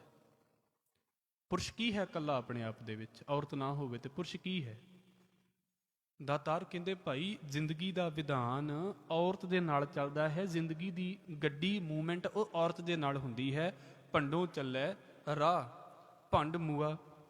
ਫਿਰ ਇਹ ਵੀ ਗੱਲ ਵੀ ਜੇ ਕਿਤੇ ਇਸਤਰੀ ਚੜ੍ਹਾਈ ਕਰ ਜਾਵੇ ਤੇ ਬੰਦੇ ਕੀ ਕਰਦੇ ਨੇ? ਉਸੇ ਵੇਲੇ ਹੀ ਜੇ ਤੇ ਉਹਨਾਂ ਦੀ ਏਜ ਹੈ ਵਿਆਹ ਕਰਾਉਣ ਦੀ ਤੇ ਉਹ ਕੀ ਕਰ ਦਿੰਦੇ ਨੇ ਵੀ ਚਲੋ ਜੀ ਹੁਣ ਉਸੇ ਵੇਲੇ ਨਵੀਂ ਇਸਤਰੀ ਦੁਬਾਰਾ ਲੱਭਣੀ ਸ਼ੁਰੂ ਹੋ ਗਈ ਵੀ ਹੁਣ ਸ਼ਾਇਦ ਦੂਜੀ ਵਾਰ ਵਿਆਹ ਹੋ ਜਾਵੇ। ਇਹ ਬੁਰੀ ਗੱਲ ਨਹੀਂ ਹੈ। ਮੈਂ ਪੁਨਰ ਵਿਆਹ ਦੀ ਗੱਲ ਗੁਰਮਤ ਦੇ ਵਿੱਚ ਇੱਦਾਂ ਹੈ, ਨਹੀਂ ਤੇ ਇੱਦਾਂ ਵੀ ਹੁੰਦਾ ਸੀ। ਮੈਂ ਪਹਿਲਾਂ ਵੀ ਗੱਲ ਕਰਕੇ ਹਟਿਆ ਹਾਂ ਵੀ ਉਹਨੂੰ ਵਿਚਾਰੀ ਦਾ ਭਾਵੇਂ ਪਤੀ ਥੋੜ੍ਹੇ ਚਿਰ ਬਾਅਦ ਹੀ, ਬਾਕੀ ਉਹਦੀ ਅਜੇ ਪਤਾ ਨਹੀਂ 40 ਸਾਲ ਜ਼ਿੰਦਗੀ ਪਈ, 60 ਸਾਲ ਜ਼ਿੰਦਗੀ ਪਈ ਹੈ, ਤੇ ਉਹਨੇ ਸਾਰੀ ਜ਼ਿੰਦਗੀ ਇੱਦਾਂ ਹੀ ਕੱਟ ਦੇਣੀ। ਉਹਦੇ ਸਿਰ ਦੇ ਵਾਲ ਮੁੰਨ ਦਿੱਤੇ ਜਾਣੇ, ਉਹਨੂੰ ਚਿੱਟੇ ਕੱਪੜੇ ਪਾ ਦਿੱਤੇ ਜਾਣੇ ਵੀ ਬਸ ਹੁਣ ਤੇਰੀ ਜ਼ਿੰਦਗੀ ਇਹੋ ਹੀ ਹੈ, ਤੇਰੇ ਕਰਮਾਂ ਦੇ ਵਿੱਚ ਬਸ ਇਹੋ ਕੁਝ ਹੀ ਰਹਿ ਗਿਆ। ਗੁਰੂ ਸਾਹਿਬ ਨੇ ਪੁਨਰ ਵਿਆਹ ਕੀਤੇ ਨੇ। ਪੁਨਰ ਵਿਆਹ ਦਾ ਮਤਲਬ ਹੁੰਦਾ ਵੀ ਰੀਮੈਰਿਜ। ਉਹਦਾ ਮਤਲਬ ਹੁੰਦਾ ਵੀ ਭਾਈ ਜੇ ਉਹ ਸਹਿਮਤ ਹੈ, ਆਪਣੀ ਜ਼ਿੰਦਗੀ ਨਵੇਂ ਤਰੀਕੇ ਨਾਲ ਸ਼ੁਰੂ ਕਰਨਾ ਚਾਹੁੰਦੀ ਹੈ ਤੇ ਉਹ ਸਹਿਮਤੀ ਦੇਵੇ ਤੇ ਨਵੇਂ ਘਰ ਦੇ ਵਿੱਚ ਵਿਆਹ ਕਰ ਸਕਦੀ ਹੈ, ਕੋਈ ਦਿੱਕਤ ਨਹੀਂ ਹੈ ਉਹਦੇ ਵਿੱਚ। ਪੁਨਰ ਵਿਆਹ ਦੀ ਮਰਿਆਦਾ ਗੁਰਮਤ ਦੇ ਵਿੱਚ ਹੈ। ਇਹ ਨਹੀਂ ਵੀ ਬਸ ਜੀ ਇੱਕੋ ਹੀ ਮਿਲਿਆ ਸੀ ਉਹ ਖਤਮ ਹੋ ਗਿਆ। ਜੇ ਬੰਦਾ ਵਿਆਹ ਕਰ ਸਕਦਾ ਤੇ ਔਰਤ ਨੂੰ ਕੀ ਪ੍ਰੋਬਲਮ ਹੈ? ਔਰਤ ਦੇ ਉੱਤੇ ਕਿਉਂ ਪਾਬੰਦੀਆਂ ਲੱਗੀਆਂ ਨੇ ਇਸ ਗੱਲ ਦੀਆਂ? ਔਰਤ ਵੀ ਕਰ ਸਕਦੀ ਹੈ ਪੁਨਰ ਵਿਆਹ। ਔਰ ਉਹਦਾ ਕਾਰਨ ਸਿਰਫ ਉਹੀ ਹੋ ਸਕਦਾ ਹੈ ਵੀ ਰੱਬ ਨਾ ਕਰੇ ਜੇ ਕਿਤੇ ਕੁਝ ਵਾਪਰ ਜਾਵੇ, ਇਹ ਉਹਦੇ ਵਿੱਚੋਂ ਬਾਹਰ ਨਿਕਲਦੀ ਹੈ ਗੱਲ ਵੀ ਕੀ ਔਰਤ ਨੂੰ ਇਹ ਰਾਈਟ ਹੈ ਗੁਰਮਤ ਦੇ ਵਿੱਚ ਤੇ ਰਹਿਤ ਮਰਿਆਦਾ ਦੇ ਬੋਲ ਨੇ ਵੀ ਹਾਂ ਕਰ ਸਕਦੇ ਨੇ। ਕੋਈ ਗੱਲ ਨਹੀਂ, ਕੋਈ ਦਿੱਕਤ ਨਹੀਂ ਹੈ। ਪਹਿਲੇ ਦੇ ਨਾਲੋਂ ਜੇ ਕਿਤੇ ਸਬੰਧ ਟੁੱਟ ਜਾਂਦਾ ਹੈ ਕਿਸੇ ਵੀ ਕਾਰਨ ਦੇ ਕਰਕੇ, ਕਿਤੇ ਕੋਈ ਚੜ੍ਹਾਈ ਕਰ ਗਿਆ ਹੈ ਦੋਵਾਂ ਦੇ ਵਿੱਚੋਂ, ਕੁਝ ਹੋਰ ਕਾਰਨ ਵਾਪਰ ਗਏ ਨੇ, ਦੂਸਰੇ ਵਿਆਹ ਦੀ ਕੋਈ ਪਾਬੰਦੀ ਨਹੀਂ ਹੈ ਗੁਰਮਤ ਦੇ ਵਿੱਚ। ਇਹ ਪੱਕੀ ਗੱਲ ਹੈ। ਮੈਂ ਆਪ ਜੀ ਦੇ ਅੱਗੇ ਰਹਿਤ ਮਰਿਆਦਾ ਦੇ ਬੋਲ ਰੱਖਦਾ ਪਿਆ ਹਾਂ। ਫਿਰ ਇੱਥੇ ਵੀ ਸਤਿਗੁਰੂ ਕੀ ਕਹਿ ਰਹੇ ਨੇ? ਭੰਡ ਮੂਆ। ਜੇ ਕਿਤੇ ਇਸਤਰੀ ਚੜ੍ਹਾਈ ਕਰ ਜਾਵੇ, ਭੰਡ ਭਾਲੀ ਹੈ, ਉਸੇ ਵੇਲੇ ਹੀ। ਅਰੇ ਇਹ ਵੀ ਗੱਲ ਤੇ ਵੈਸੇ ਸੁਸਾਇਟੀ ਦੇ ਵਿੱਚ ਮੰਨੀ ਪਰਮੰਨੀ ਹੈ ਵੀ ਵੈਸੇ ਕਿਤੇ ਪਤੀ ਚੜ੍ਹਾਈ ਕਰ ਦੇਵੇ ਤੇ ਇਸਤਰੀ ਹੋ ਸਕਦਾ ਭਾਵੇਂ ਕਿਤੇ ਦੂਜਾ ਵਿਆਹ ਨਾ ਕਰਾਵੇ, ਪਰ ਬੜੇ ਚਾਂਸ ਇੱਦਾਂ ਦੇ ਹੁੰਦੇ ਨੇ ਵੀ ਖਾਸ ਏਜ ਦੇ ਵਿੱਚ ਜਦੋਂ ਵਿਆਹ ਦੀ ਏਜ ਬਚੀ ਹੋਵੇ ਅਜੇ ਵੀ ਬੰਦਾ ਦੁਬਾਰਾ ਵਿਆਹਿਆ ਜਾ ਸਕਦਾ। ਤੁਸੀਂ ਵੇਖਿਓ ਤੁਹਾਨੂੰ ਬਹੁਤੇ ਬੰਦੇ ਇੱਦਾਂ ਦੇ ਨਜ਼ਰ ਆ ਜਾਣਗੇ ਵੀ ਵਿਆਹ ਕਰਵਾ ਹੀ ਲੈਂਦੇ ਨੇ ਦੁਬਾਰਾ। ਕਿਉਂ? ਉਹਨਾਂ ਨੂੰ ਪਤਾ ਵੀ ਪਰਿਵਾਰ ਸੰਭਾਲਣਾ ਔਖਾ ਹੋ ਜਾਂਦਾ। ਇਹ ਅਸਲ ਦੇ ਵਿੱਚ ਔਰਤ ਨੇ ਵਿਆਹ ਕਿਉਂ ਨਹੀਂ ਕਰਵਾਇਆ? ਉਹਦਾ ਰੀਜ਼ਨ ਹੈ ਵੀ ਸੁਸਾਇਟੀ ਨੇ ਉਹਨੂੰ ਬਣਾ ਹੀ ਇੱਦਾਂ ਦਾ ਦਿੱਤਾ ਵੀ ਤੇਰੀ ਹੋਣੀ ਹੀ ਇਹ ਹੈ, ਤੂੰ ਤਾਂ ਰਹਿਣਾ ਹੀ ਇੱਦਾਂ ਹੈ। ਪਰ ਪੁਰਸ਼ ਦੇ ਉੱਤੇ ਵੇਖੋ ਕੋਈ ਪਾਬੰਦੀ ਨਹੀਂ ਇੱਦਾਂ ਦੀ। ਉਹਦੇ ਕੱਪੜੇ ਵੀ ਪਹਿਲਾਂ ਵਰਗੇ ਨੇ, ਔਰਤ ਦੇ ਕੱਪੜੇ ਵੀ ਬਦਲ ਜਾਂਦੇ ਨੇ ਜਦੋਂ ਕਿਤੇ ਇਹਦੇ ਨਾਲ ਇੱਦਾਂ ਵਾਪਰ ਜਾਂਦਾ। ਭੰਡ ਮੂਆ, ਭੰਡ ਭਾਲੀ ਹੈ, ਭੰਡ ਹੋਵੇ ਬੰਧਾਨ। ਬੰਧਾਨ ਦਾ ਮਤਲਬ ਹੁੰਦਾ ਹੈ ਵੱਧ ਜਾਣਾ। ਘਰ ਦਾ ਮਾਹੌਲ ਬਣਿਆ ਰਹਿੰਦਾ ਹੈ ਔਰਤ ਦੇ ਨਾਲ, ਘਰ ਦਾ ਇੱਕ ਸਿਸਟਮ ਤਿਆਰ ਹੋ ਜਾਂਦਾ ਹੈ ਔਰਤ ਦੇ ਨਾਲ। ਮੈਨੂੰ ਮਾਫ ਕਰਿਓ, ਖੇਡਾਂ ਤੇ ਵੈਸੇ ਮਾਲਕ ਦੀਆਂ ਨੇ, ਰੱਬ ਦੀਆਂ ਦਾਤਾਂ ਨੇ, ਅਸੀਂ ਕਿਸੇ ਨੂੰ ਕੀ ਕਹਿ ਸਕਦੇ ਹਾਂ। ਪਰ ਜਿਨ੍ਹਾਂ ਘਰਾਂ ਦੇ ਵਿੱਚ ਮਾਲਕ ਬੱਚੀਆਂ ਦੇ ਦਿੰਦਾ ਹੈ, ਉਹਨਾਂ ਘਰਾਂ ਦਾ ਮਾਹੌਲ ਉਹਨਾਂ ਘਰਾਂ ਦੇ ਨਾਲੋਂ ਬੜਾ ਵੱਖਰਾ ਹੋ ਜਾਂਦਾ ਹੈ ਜਿਨ੍ਹਾਂ ਘਰਾਂ ਦੇ ਵਿੱਚ ਕੇਵਲ ਲੜਕੇ ਹੁੰਦੇ ਨੇ। ਇਹ ਨਹੀਂ ਮੈਂ ਕਹਿੰਦਾ ਵੀ ਉਹ ਚੰਗੇ ਨਹੀਂ ਹੁੰਦੇ ਜਾਂ ਬੁਰੇ ਹੁੰਦੇ ਨੇ, ਨਹੀਂ ਨਹੀਂ, ਕੋਈ ਇੱਦਾਂ ਦੀ ਕੋਈ ਗੱਲ ਹੀ ਨਹੀਂ ਹੈ। ਕਈ ਬਹੁਤ ਚੰਗੇ ਨੇ, ਕੋਈ ਫਰਕ ਨਹੀਂ ਪੈਂਦਾ ਇਹਨਾਂ ਗੱਲਾਂ ਦੇ ਨਾਲ। ਪਰ ਇਦਾਂ ਤੁਸੀਂ ਵੇਖ ਲੈਣਾ ਵੀ ਘਰ ਦਾ ਇੱਕ ਮਾਹੌਲ ਬੜਾ ਪਿਆਰ ਦੇ ਨਾਲ ਬਣਿਆ ਰਹਿੰਦਾ। ਇੱਕ ਸੌਖੀ ਜੀ ਗੱਲ ਹੈ, ਸ਼ਾਇਦ ਇਹਦੇ ਨਾਲ ਬਹੁਤੇ ਲੋਕ ਭਾਵੇਂ ਸਹਿਮਤ ਹੋਣ ਜਾਂ ਨਾ ਹੋਣ, ਪਰ ਮੈਂ ਰੱਖ ਦੇਵਾਂ। ਜਿਸ ਬੰਦੇ ਨੂੰ ਇਹ ਪਤਾ ਹੈ ਨਾ, ਜਦੋਂ ਬੱਚਾ ਸਾਡਾ ਵੱਡਾ ਹੋਇਆ ਹੈ, ਛੋਟੇ ਹੁੰਦਿਆਂ ਉਹਦੇ ਨਾਲ ਉਹਦੀ ਭੈਣ ਵੱਡੀ ਹੋਈ ਹੈ, ਉਹਨੂੰ ਪਤਾ ਹੈ ਵੀ ਔਰਤ ਜਿਹੜੀ ਹੈ ਨਾ ਘਰ ਦੇ ਵਿੱਚ ਕਿਵੇਂ ਵਿਚਰਦੀ ਹੈ। ਉਹਨੂੰ ਆਟੋਮੈਟਿਕਲੀ ਪਤਾ ਲੱਗ ਜਾਂਦਾ ਵੀ ਉਹਦਾ ਸਪੇਸ ਕੀ ਹੈ ਘਰ ਦੇ ਵਿੱਚ। ਤੇ ਇਸ ਕਰਕੇ ਜਦੋਂ ਉਹਦੇ ਘਰ ਦੇ ਵਿੱਚ ਪਤਨੀ ਆਉਂਦੀ ਹੈ ਨਾ, ਉਹਨੂੰ ਸਮਝਣ ਵਾਲਾ ਹੋ ਜਾਂਦਾ ਹੈ। ਪਰ ਅਕਸਰ ਜਿਨ੍ਹਾਂ ਘਰਾਂ ਦੇ ਵਿੱਚ ਕੀ ਹੋ ਜਾਂਦਾ ਹੈ ਵੀ ਉਹ ਵਿਚਾਰੀ ਇਕੱਲੇ ਲੜਕੇ ਵੱਡੇ ਹੋਏ ਹੁੰਦੇ ਨੇ। ਬੁਰਾ ਨਾ ਮਨਾਇਓ, ਇਹ ਨਹੀਂ ਮੈਂ ਕਹਿੰਦਾ ਵੀ ਇਹ ਕਿਉਂ ਹੋਣਾ ਚਾਹੀਦਾ, ਇਹ ਤਾਂ ਰੱਬ ਦੀਆਂ ਖੇਡਾਂ ਨੇ। ਹੋ ਗਏ ਲੜਕੇ ਤੇ ਕੀ ਕੀਤਾ ਜਾ ਸਕਦਾ। ਫਿਰ ਉਹਦੇ ਵਿੱਚ ਕੀ ਹੁੰਦਾ, ਫਿਰ ਬਹੁਤੀ ਵਾਰ ਜਿਹੜੀ ਮਾਤਾ ਹੁੰਦੀ ਹੈ ਨਾ, ਉਹ ਇਕੱਲੀ ਰਹਿ ਜਾਂਦੀ ਹੈ। ਆਪਾਂ ਇਦਾਂ ਵੇਖਦੇ ਸੁਸਾਇਟੀ ਦੇ ਵਿੱਚ ਵੀ ਇੱਕ ਟਾਈਮ ਇਦਾਂ ਦਾ ਹੁੰਦਾ ਹੈ ਵੀ ਪਤੀ ਘਰ ਦੇ ਵਿੱਚ ਬਾਹਰ ਕੰਮ ਕਰਨ ਗਿਆ ਹੈ, ਬੱਚੇ ਜਿਹੜੇ ਨੇ, ਲੜਕੇ ਦੇ ਨਾਲ ਮਾਤਾ ਸਾਰੀਆਂ ਗੱਲਾਂ ਨਹੀਂ ਕਰ ਸਕਦੀ, ਆਪਣੀ ਬੱਚੀ ਦੇ ਨਾਲ ਬੈਠ ਕੇ ਗੱਲਾਂ ਕਰਦੀ ਹੈ। ਔਰ ਜਦੋਂ ਉਹ ਗੱਲਾਂ ਕਰਦੀ ਹੈ, ਇਹਦਾ ਮਤਲਬ ਹੈ ਵੀ ਆਪਣੇ ਆਪ ਨੂੰ ਉਹ ਹਲਕਾ ਕਰਦੀ ਪਈ ਹੈ। ਇਹ ਸੁਸਾਇਟੀ ਦਾ ਇੱਕ ਨਿਯਮ ਹੈ। ਉਹਦੇ ਸਰੀਰ ਦਾ ਸੁਭਾਅ ਹੀ ਇਦਾਂ ਦਾ ਵੀ ਉਹਨੇ ਬਹਿ ਕੇ ਆਪਣੀ ਬੱਚੀ ਦੇ ਨਾਲ ਗੱਲਾਂ ਕਰਨੀਆਂ ਹੀ ਕਰਨੀਆਂ ਨੇ। ਜਦੋਂ ਉਹਨੂੰ ਗੱਲ ਕਰਨ ਦੇ ਲਈ ਨਹੀਂ ਮਿਲਦੀ, ਉਹਦੇ ਨਾਲ ਕੀ ਹੁੰਦਾ ਹੈ, ਹੋਰ ਕੋਈ ਉਹਦੇ ਨਾਲ ਗੱਲ ਹੀ ਨਹੀਂ ਕਰਦਾ ਤੇ ਉਹਦਾ ਖੁਦ ਵੀ ਮਨ ਨਹੀਂ ਕਰਦਾ। ਫਿਰ 10-12 ਸਾਲਾਂ ਬਾਅਦ ਇੱਕ ਪ੍ਰੋਬਲਮ ਆਉਣੀ ਸ਼ੁਰੂ ਹੋ ਜਾਂਦੀ ਹੈ। ਉਹਨੂੰ ਕਿਹਾ ਜਾਂਦਾ ਹੈ ਮਾਨਸਿਕ ਬਿਮਾਰੀ। ਨਜ਼ਰ ਨਹੀਂ ਆਉਂਦੀ ਵੀ ਹੈ ਕੋਈ ਬਿਮਾਰੀ ਕਿ ਨਹੀਂ, ਡਾਇਗਨੋਜ਼ ਹੁੰਦੀ ਨਹੀਂ, ਪਰ ਮਾਨਸਿਕਤਾ ਦੇ ਵਿੱਚ ਔਰਤ ਨੂੰ ਇਹ ਬਿਮਾਰੀ ਲੱਗ ਜਾਂਦੀ ਹੈ ਵੀ ਇਕੱਲੀ ਰਹਿ ਜਾਂਦੀ ਹੈ, ਕਿਸੇ ਨਾਲ ਗੱਲ ਕਰਨ ਵਾਲਾ ਨਹੀਂ। ਔਰ ਉਹਨੇ ਖੁਦ ਨਹੀਂ ਬੱਚੀ ਨੂੰ ਪਾਲ ਕੇ ਵੱਡਾ ਕੀਤਾ ਹੁੰਦਾ। ਇਸ ਕਰਕੇ ਜਦੋਂ ਦੂਜੀ ਬੱਚੀ ਆਉਂਦੀ ਹੈ, ਜਾਂ ਤੇ ਅੱਤ ਦਾ ਪਿਆਰ ਕਰਨ ਲੱਗ ਪੈਂਦੀ ਹੈ, ਤੇ ਜਾਂ ਉਹਨੂੰ ਇੰਜ ਲੱਗਣ ਲੱਗ ਪੈਂਦਾ ਵੀ ਇਹ ਜਿਹੜੀ ਨਵੀਂ ਆਈ ਇਹਨੇ ਮੇਰੇ ਮੁੰਡਾ ਖੋ ਕੇ ਲੈ ਜਾਣਾ। ਇਹ ਦੋਵੇਂ ਪ੍ਰੋਬਲਮ ਸ਼ੁਰੂ ਹੋ ਜਾਂਦੀਆਂ ਨੇ, ਪਤਾ ਨਹੀਂ ਕਿਹੜੇ ਪਾਸੇ ਗੱਲ ਚਲੀ ਜਾਵੇ। ਹਜ਼ੂਰ ਕਹਿੰਦੇ ਭਾਈ ਘਰ ਦੇ ਵਿੱਚ ਔਰਤ ਹੋਵੇ ਨਾ, ਤੇ ਘਰ ਦਾ ਇੱਕ ਸਿਸਟਮ ਬਣਿਆ ਰਹਿੰਦਾ ਹੈ, ਬੰਧਾਨ ਬਣਿਆ ਰਹਿੰਦਾ ਹੈ, ਇੱਕ ਮਰਿਆਦਾ ਬਣੀ ਰਹਿੰਦੀ ਹੈ ਘਰ ਦੇ ਵਿੱਚ। ਆਖਰ ਸਿੱਧੀ ਜੀ ਗੱਲ ਹੈ, ਸੌਖਾ ਆਪਾਂ ਕਹਿੰਦੇ ਹੁੰਦੇ ਵੀ ਜਿਹੜੇ ਘਰ ਦੇ ਵਿੱਚ ਇਸਤਰੀ ਹੋਵੇ ਨਾ, ਤੇ ਬਹੁਤੇ ਹੁੱਲੜਬਾਜ਼ ਨਹੀਂ ਕਰਦੇ। ਉਹਨੂੰ ਪਤਾ ਵੀ ਸਾਡੀ ਮਾਂ ਘਰ ਦੇ ਵਿੱਚ ਬੈਠੀ ਹੈ, ਸਾਡੀ ਭੈਣ ਘਰ ਦੇ ਵਿੱਚ ਬੈਠੀ ਹੈ, ਅਸੀਂ ਕੁਝ ਇਹੋ ਜਿਹੀਆਂ ਹਰਕਤਾਂ ਨਹੀਂ ਕਰਨੀਆਂ ਜਿਹਦੇ ਨਾਲ ਇਹਨਾਂ ਨੂੰ ਬੁਰਾ ਲੱਗੇ। ਇਸਤਰੀ ਹੈ ਨਾ, ਤੇ ਘਰ ਦਾ ਇੱਕ ਸਿਸਟਮ ਬਣਿਆ ਰਿਹਾ। ਇਸਤਰੀ ਪਰੇ ਕਰੋ, ਘਰ ਦੇ ਵੇਖੋ ਕੀ ਬਣ ਕੇ ਰਹਿ ਜਾਂਦਾ। ਭੰਡ ਹੋਵੇ ਬੰਧਾਨ, ਸੋ ਕਿਉਂ ਮੰਦਾ ਆਖੀਏ, ਜਿਤ ਜੰਮਹਿ ਰਾਜਾਨ। ਆਹ ਪੰਕਤੀ ਤੇ ਲਗਭਗ ਸਾਨੂੰ ਸਾਰਿਆਂ ਨੂੰ ਯਾਦ ਹੈ। ਮਰਦ ਕਹਿੰਦੇ ਨੇ ਜਿਨੇ ਐਡੇ ਪਰਾਕਰਮੀ ਰਾਜਿਆਂ ਨੂੰ ਜਨਮ ਦੇ ਦਿੱਤਾ ਹੈ। ਤੁਸੀਂ ਰਾਜਿਆਂ ਦੇ ਗੁਣ ਤੇ ਗਾਉਂਦੇ ਜੇ ਵੀ ਆਹ ਰਾਜਾ ਬੜਾ ਵੱਡਾ ਹੋਇਆ, ਆਹ ਫਲਾਣਾ ਐਡਾ ਤਗੜਾ ਰਾਜਾ ਹੋਇਆ। ਮਰਦ ਕਹਿੰਦੇ ਸੋ ਕਿਉਂ ਮੰਦਾ ਆਖੀਏ, ਜਿਤ ਜੰਮਹਿ ਰਾਜਾਨ। ਜਿਸ ਨੇ ਇੰਨੇ ਰਾਜੇ ਮਹਾਰਾਜਿਆਂ ਨੂੰ ਜਨਮ ਦਿੱਤਾ ਹੈ, ਉਹਨੂੰ ਕਿਉਂ ਮੰਦਾ ਆਖਿਆ ਜਾਵੇ। ਇਸ ਕਰਕੇ ਗੁਰੂ ਸਾਹਿਬ ਪਤਾ ਕੀ ਕਹਿੰਦੇ ਨੇ, ਧਨ ਧਨ ਸੋ ਪਿਤਾ, ਧਨ ਧਨ ਸੋ ਕੁਲ, ਧਨ ਧਨ ਸੋ ਜਨਨੀ ਜਨ ਗੁਰੂ ਜਣਿਆ ਮਾਏ। ਇਹ ਨਹੀਂ ਵੀ ਇਕੱਲਾ ਪਿਤਾ ਧਨ ਹੈ, ਮਰਦ ਕਹਿੰਦੇ ਉਹ ਮਾਤਾ ਵੀ ਧਨ ਹੈ। ਹਜ਼ੂਰ ਦਾ ਸ਼ਬਦ ਹੈ, ਆਪ ਲੀਏ ਲੜ ਲਾਏ ਦਰ ਦਰਵੇਸ਼ ਸੇ, ਤਿੰਨ ਧਨ ਜਣੇਂਦੀ ਮਾਓ ਆਏ ਸਫਲ ਸੇ। ਮਰਦ ਕਹਿੰਦੇ ਉਹਨਾਂ ਨੂੰ ਜਨਮ ਦੇਣ ਵਾਲੀ ਮਾਂ ਧਨ ਹੈ। ਨਾਨਕ ਜਨਨੀ ਧੰਨੀ ਮਾਏ, ਧਨ ਹੈ ਉਹ ਮਾਂ ਉਹਨਾਂ ਨੂੰ ਜਨਮ ਦੇਣ ਵਾਲੀ।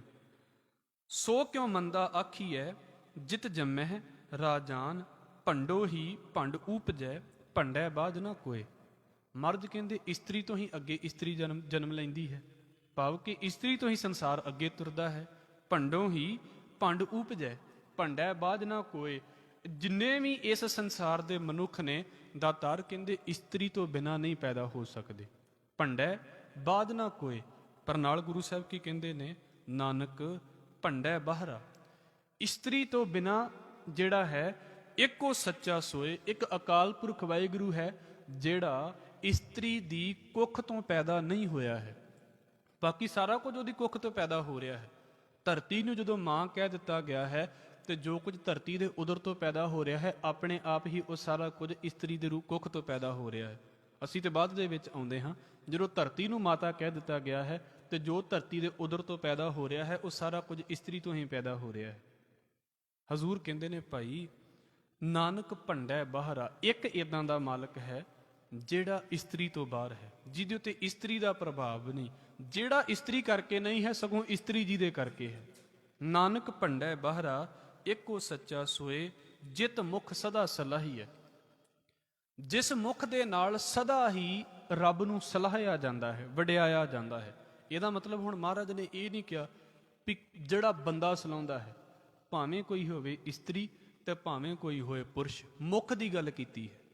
ਜਿਤ ਮੁੱਖ ਇਸਤਰੀ ਹੋਵੇ ਪੁਰਸ਼ ਹੋਵੇ, ਜਿਹੜਾ ਵੀ ਬੰਦਾ ਇਸਤਰੀ ਮਾਲਕ ਨੂੰ ਸਲਾਉਂਦਾ ਹੈ, ਗੁਰੂ ਸਾਹਿਬ ਕਹਿੰਦੇ ਭਾਗਾਂ ਰਤੀ ਚਾਰ, ਉਹਦਾ ਚਿਹਰਾ ਸਮਝ ਲਓ ਵੀ ਭਾਗਾਂ ਵਾਲਾ ਹੈ। ਜਿਹਨੂੰ ਪਿਛਲੇ ਸ਼ਲੋਕ ਦੇ ਵਿੱਚ ਪੜ੍ਹਿਆ ਸੀ ਨਾ, ਵੀ ਚੰਗੀ ਭਲੀ ਰੋਟੀ ਖਾ ਕੇ ਤੇ ਸਰੀਰ ਦੇ ਅੰਦਰ ਉਹ ਜਿਹੜੀ ਰੋਟੀ ਹੈ ਜਦੋਂ ਬਾਹਰ ਨਿਕਲਦੀ ਹੈ ਤੇ ਗੰਦਗੀ ਦਾ ਰੂਪ ਹੋ ਜਾਂਦੀ ਹੈ, ਤੇ ਬਸ ਕੀ ਹੋ ਜਾਂਦਾ, ਫਿਰ ਲੋਕੀ ਉਸ ਗੰਦਗੀ ਨੂੰ ਵੇਖ ਕੇ ਥੁੱਕ ਦਿੰਦੇ ਨੇ ਨਾ, ਤੇ ਬੰਦਾ ਜਿਹੜਾ ਖਾ ਖਾ ਕੇ ਰੱਬ ਦੀ ਨਾਮ ਨੂੰ ਨਹੀਂ ਜਾਣਦਾ, ਉਹਦੇ ਮੂੰਹ ਦੇ ਉੱਤੇ ਉਦਾਂ ਦੀਆਂ ਫਿਟਕਾਰਾਂ ਪੈਂਦੀਆਂ ਨੇ। ਹੁਣ ਸੋਚੋ ਵੀ ਇੱਕ ਪਾਸੇ ਲਾਹਨਤਾਂ ਵਾਲਾ ਮੂੰਹ ਹੋਵੇ ਤੇ ਇੱਕ ਪਾਸੇ ਭਾਗਾਂ ਵਾਲਾ ਮੂੰਹ ਹੋਵੇ, ਦੁਨੀਆ ਕਿਹੜੇ ਮੂੰਹ ਨੂੰ ਵੇਖੇਗੀ। ਇਸ ਕਰਕੇ ਗੁਰੂ ਸਾਹਿਬ ਕਹਿੰਦੇ ਭਾਈ ਭਾਵੇਂ ਹੋਵੇ ਇਸਤਰੀ ਤੇ ਭਾਵੇਂ ਹੋਵੇ ਪੁਰਸ਼, ਜਿਤ ਮੁਖ ਸਦਾ ਸਲਾਹੀ ਹੈ, ਜਿਸ ਮੂੰਹ ਦੇ ਨਾਲ ਮਾਲਕ ਨੂੰ ਵਡਿਆਇਆ ਜਾਂਦਾ ਹੈ। ਹਜ਼ੂਰ ਕਹਿੰਦੇ ਨੇ ਭਾਗਾਂ ਰਤੀ ਚਾਰ, ਉਹ ਮੂੰਹ ਬੜਾ ਪਵਿੱਤਰ ਹੈ, ਉਹ ਮੂੰਹ ਸੋਹਣਾ ਲੱਗਣ ਲੱਗ ਪੈਂਦਾ ਹੈ, ਚਿਹਰਾ ਸੋਹਣਾ ਲੱਗਣ ਲੱਗ ਪੈਂਦਾ ਹੈ। ਨਾਨਕ ਤੇ ਮੁਖ ਉਜਲੇ, ਨਾਨਕ ਤੇ ਮੁਖ ਉਜਲੇ ਤਿਤ ਸੱਚਾ ਦਰਬਾਰ।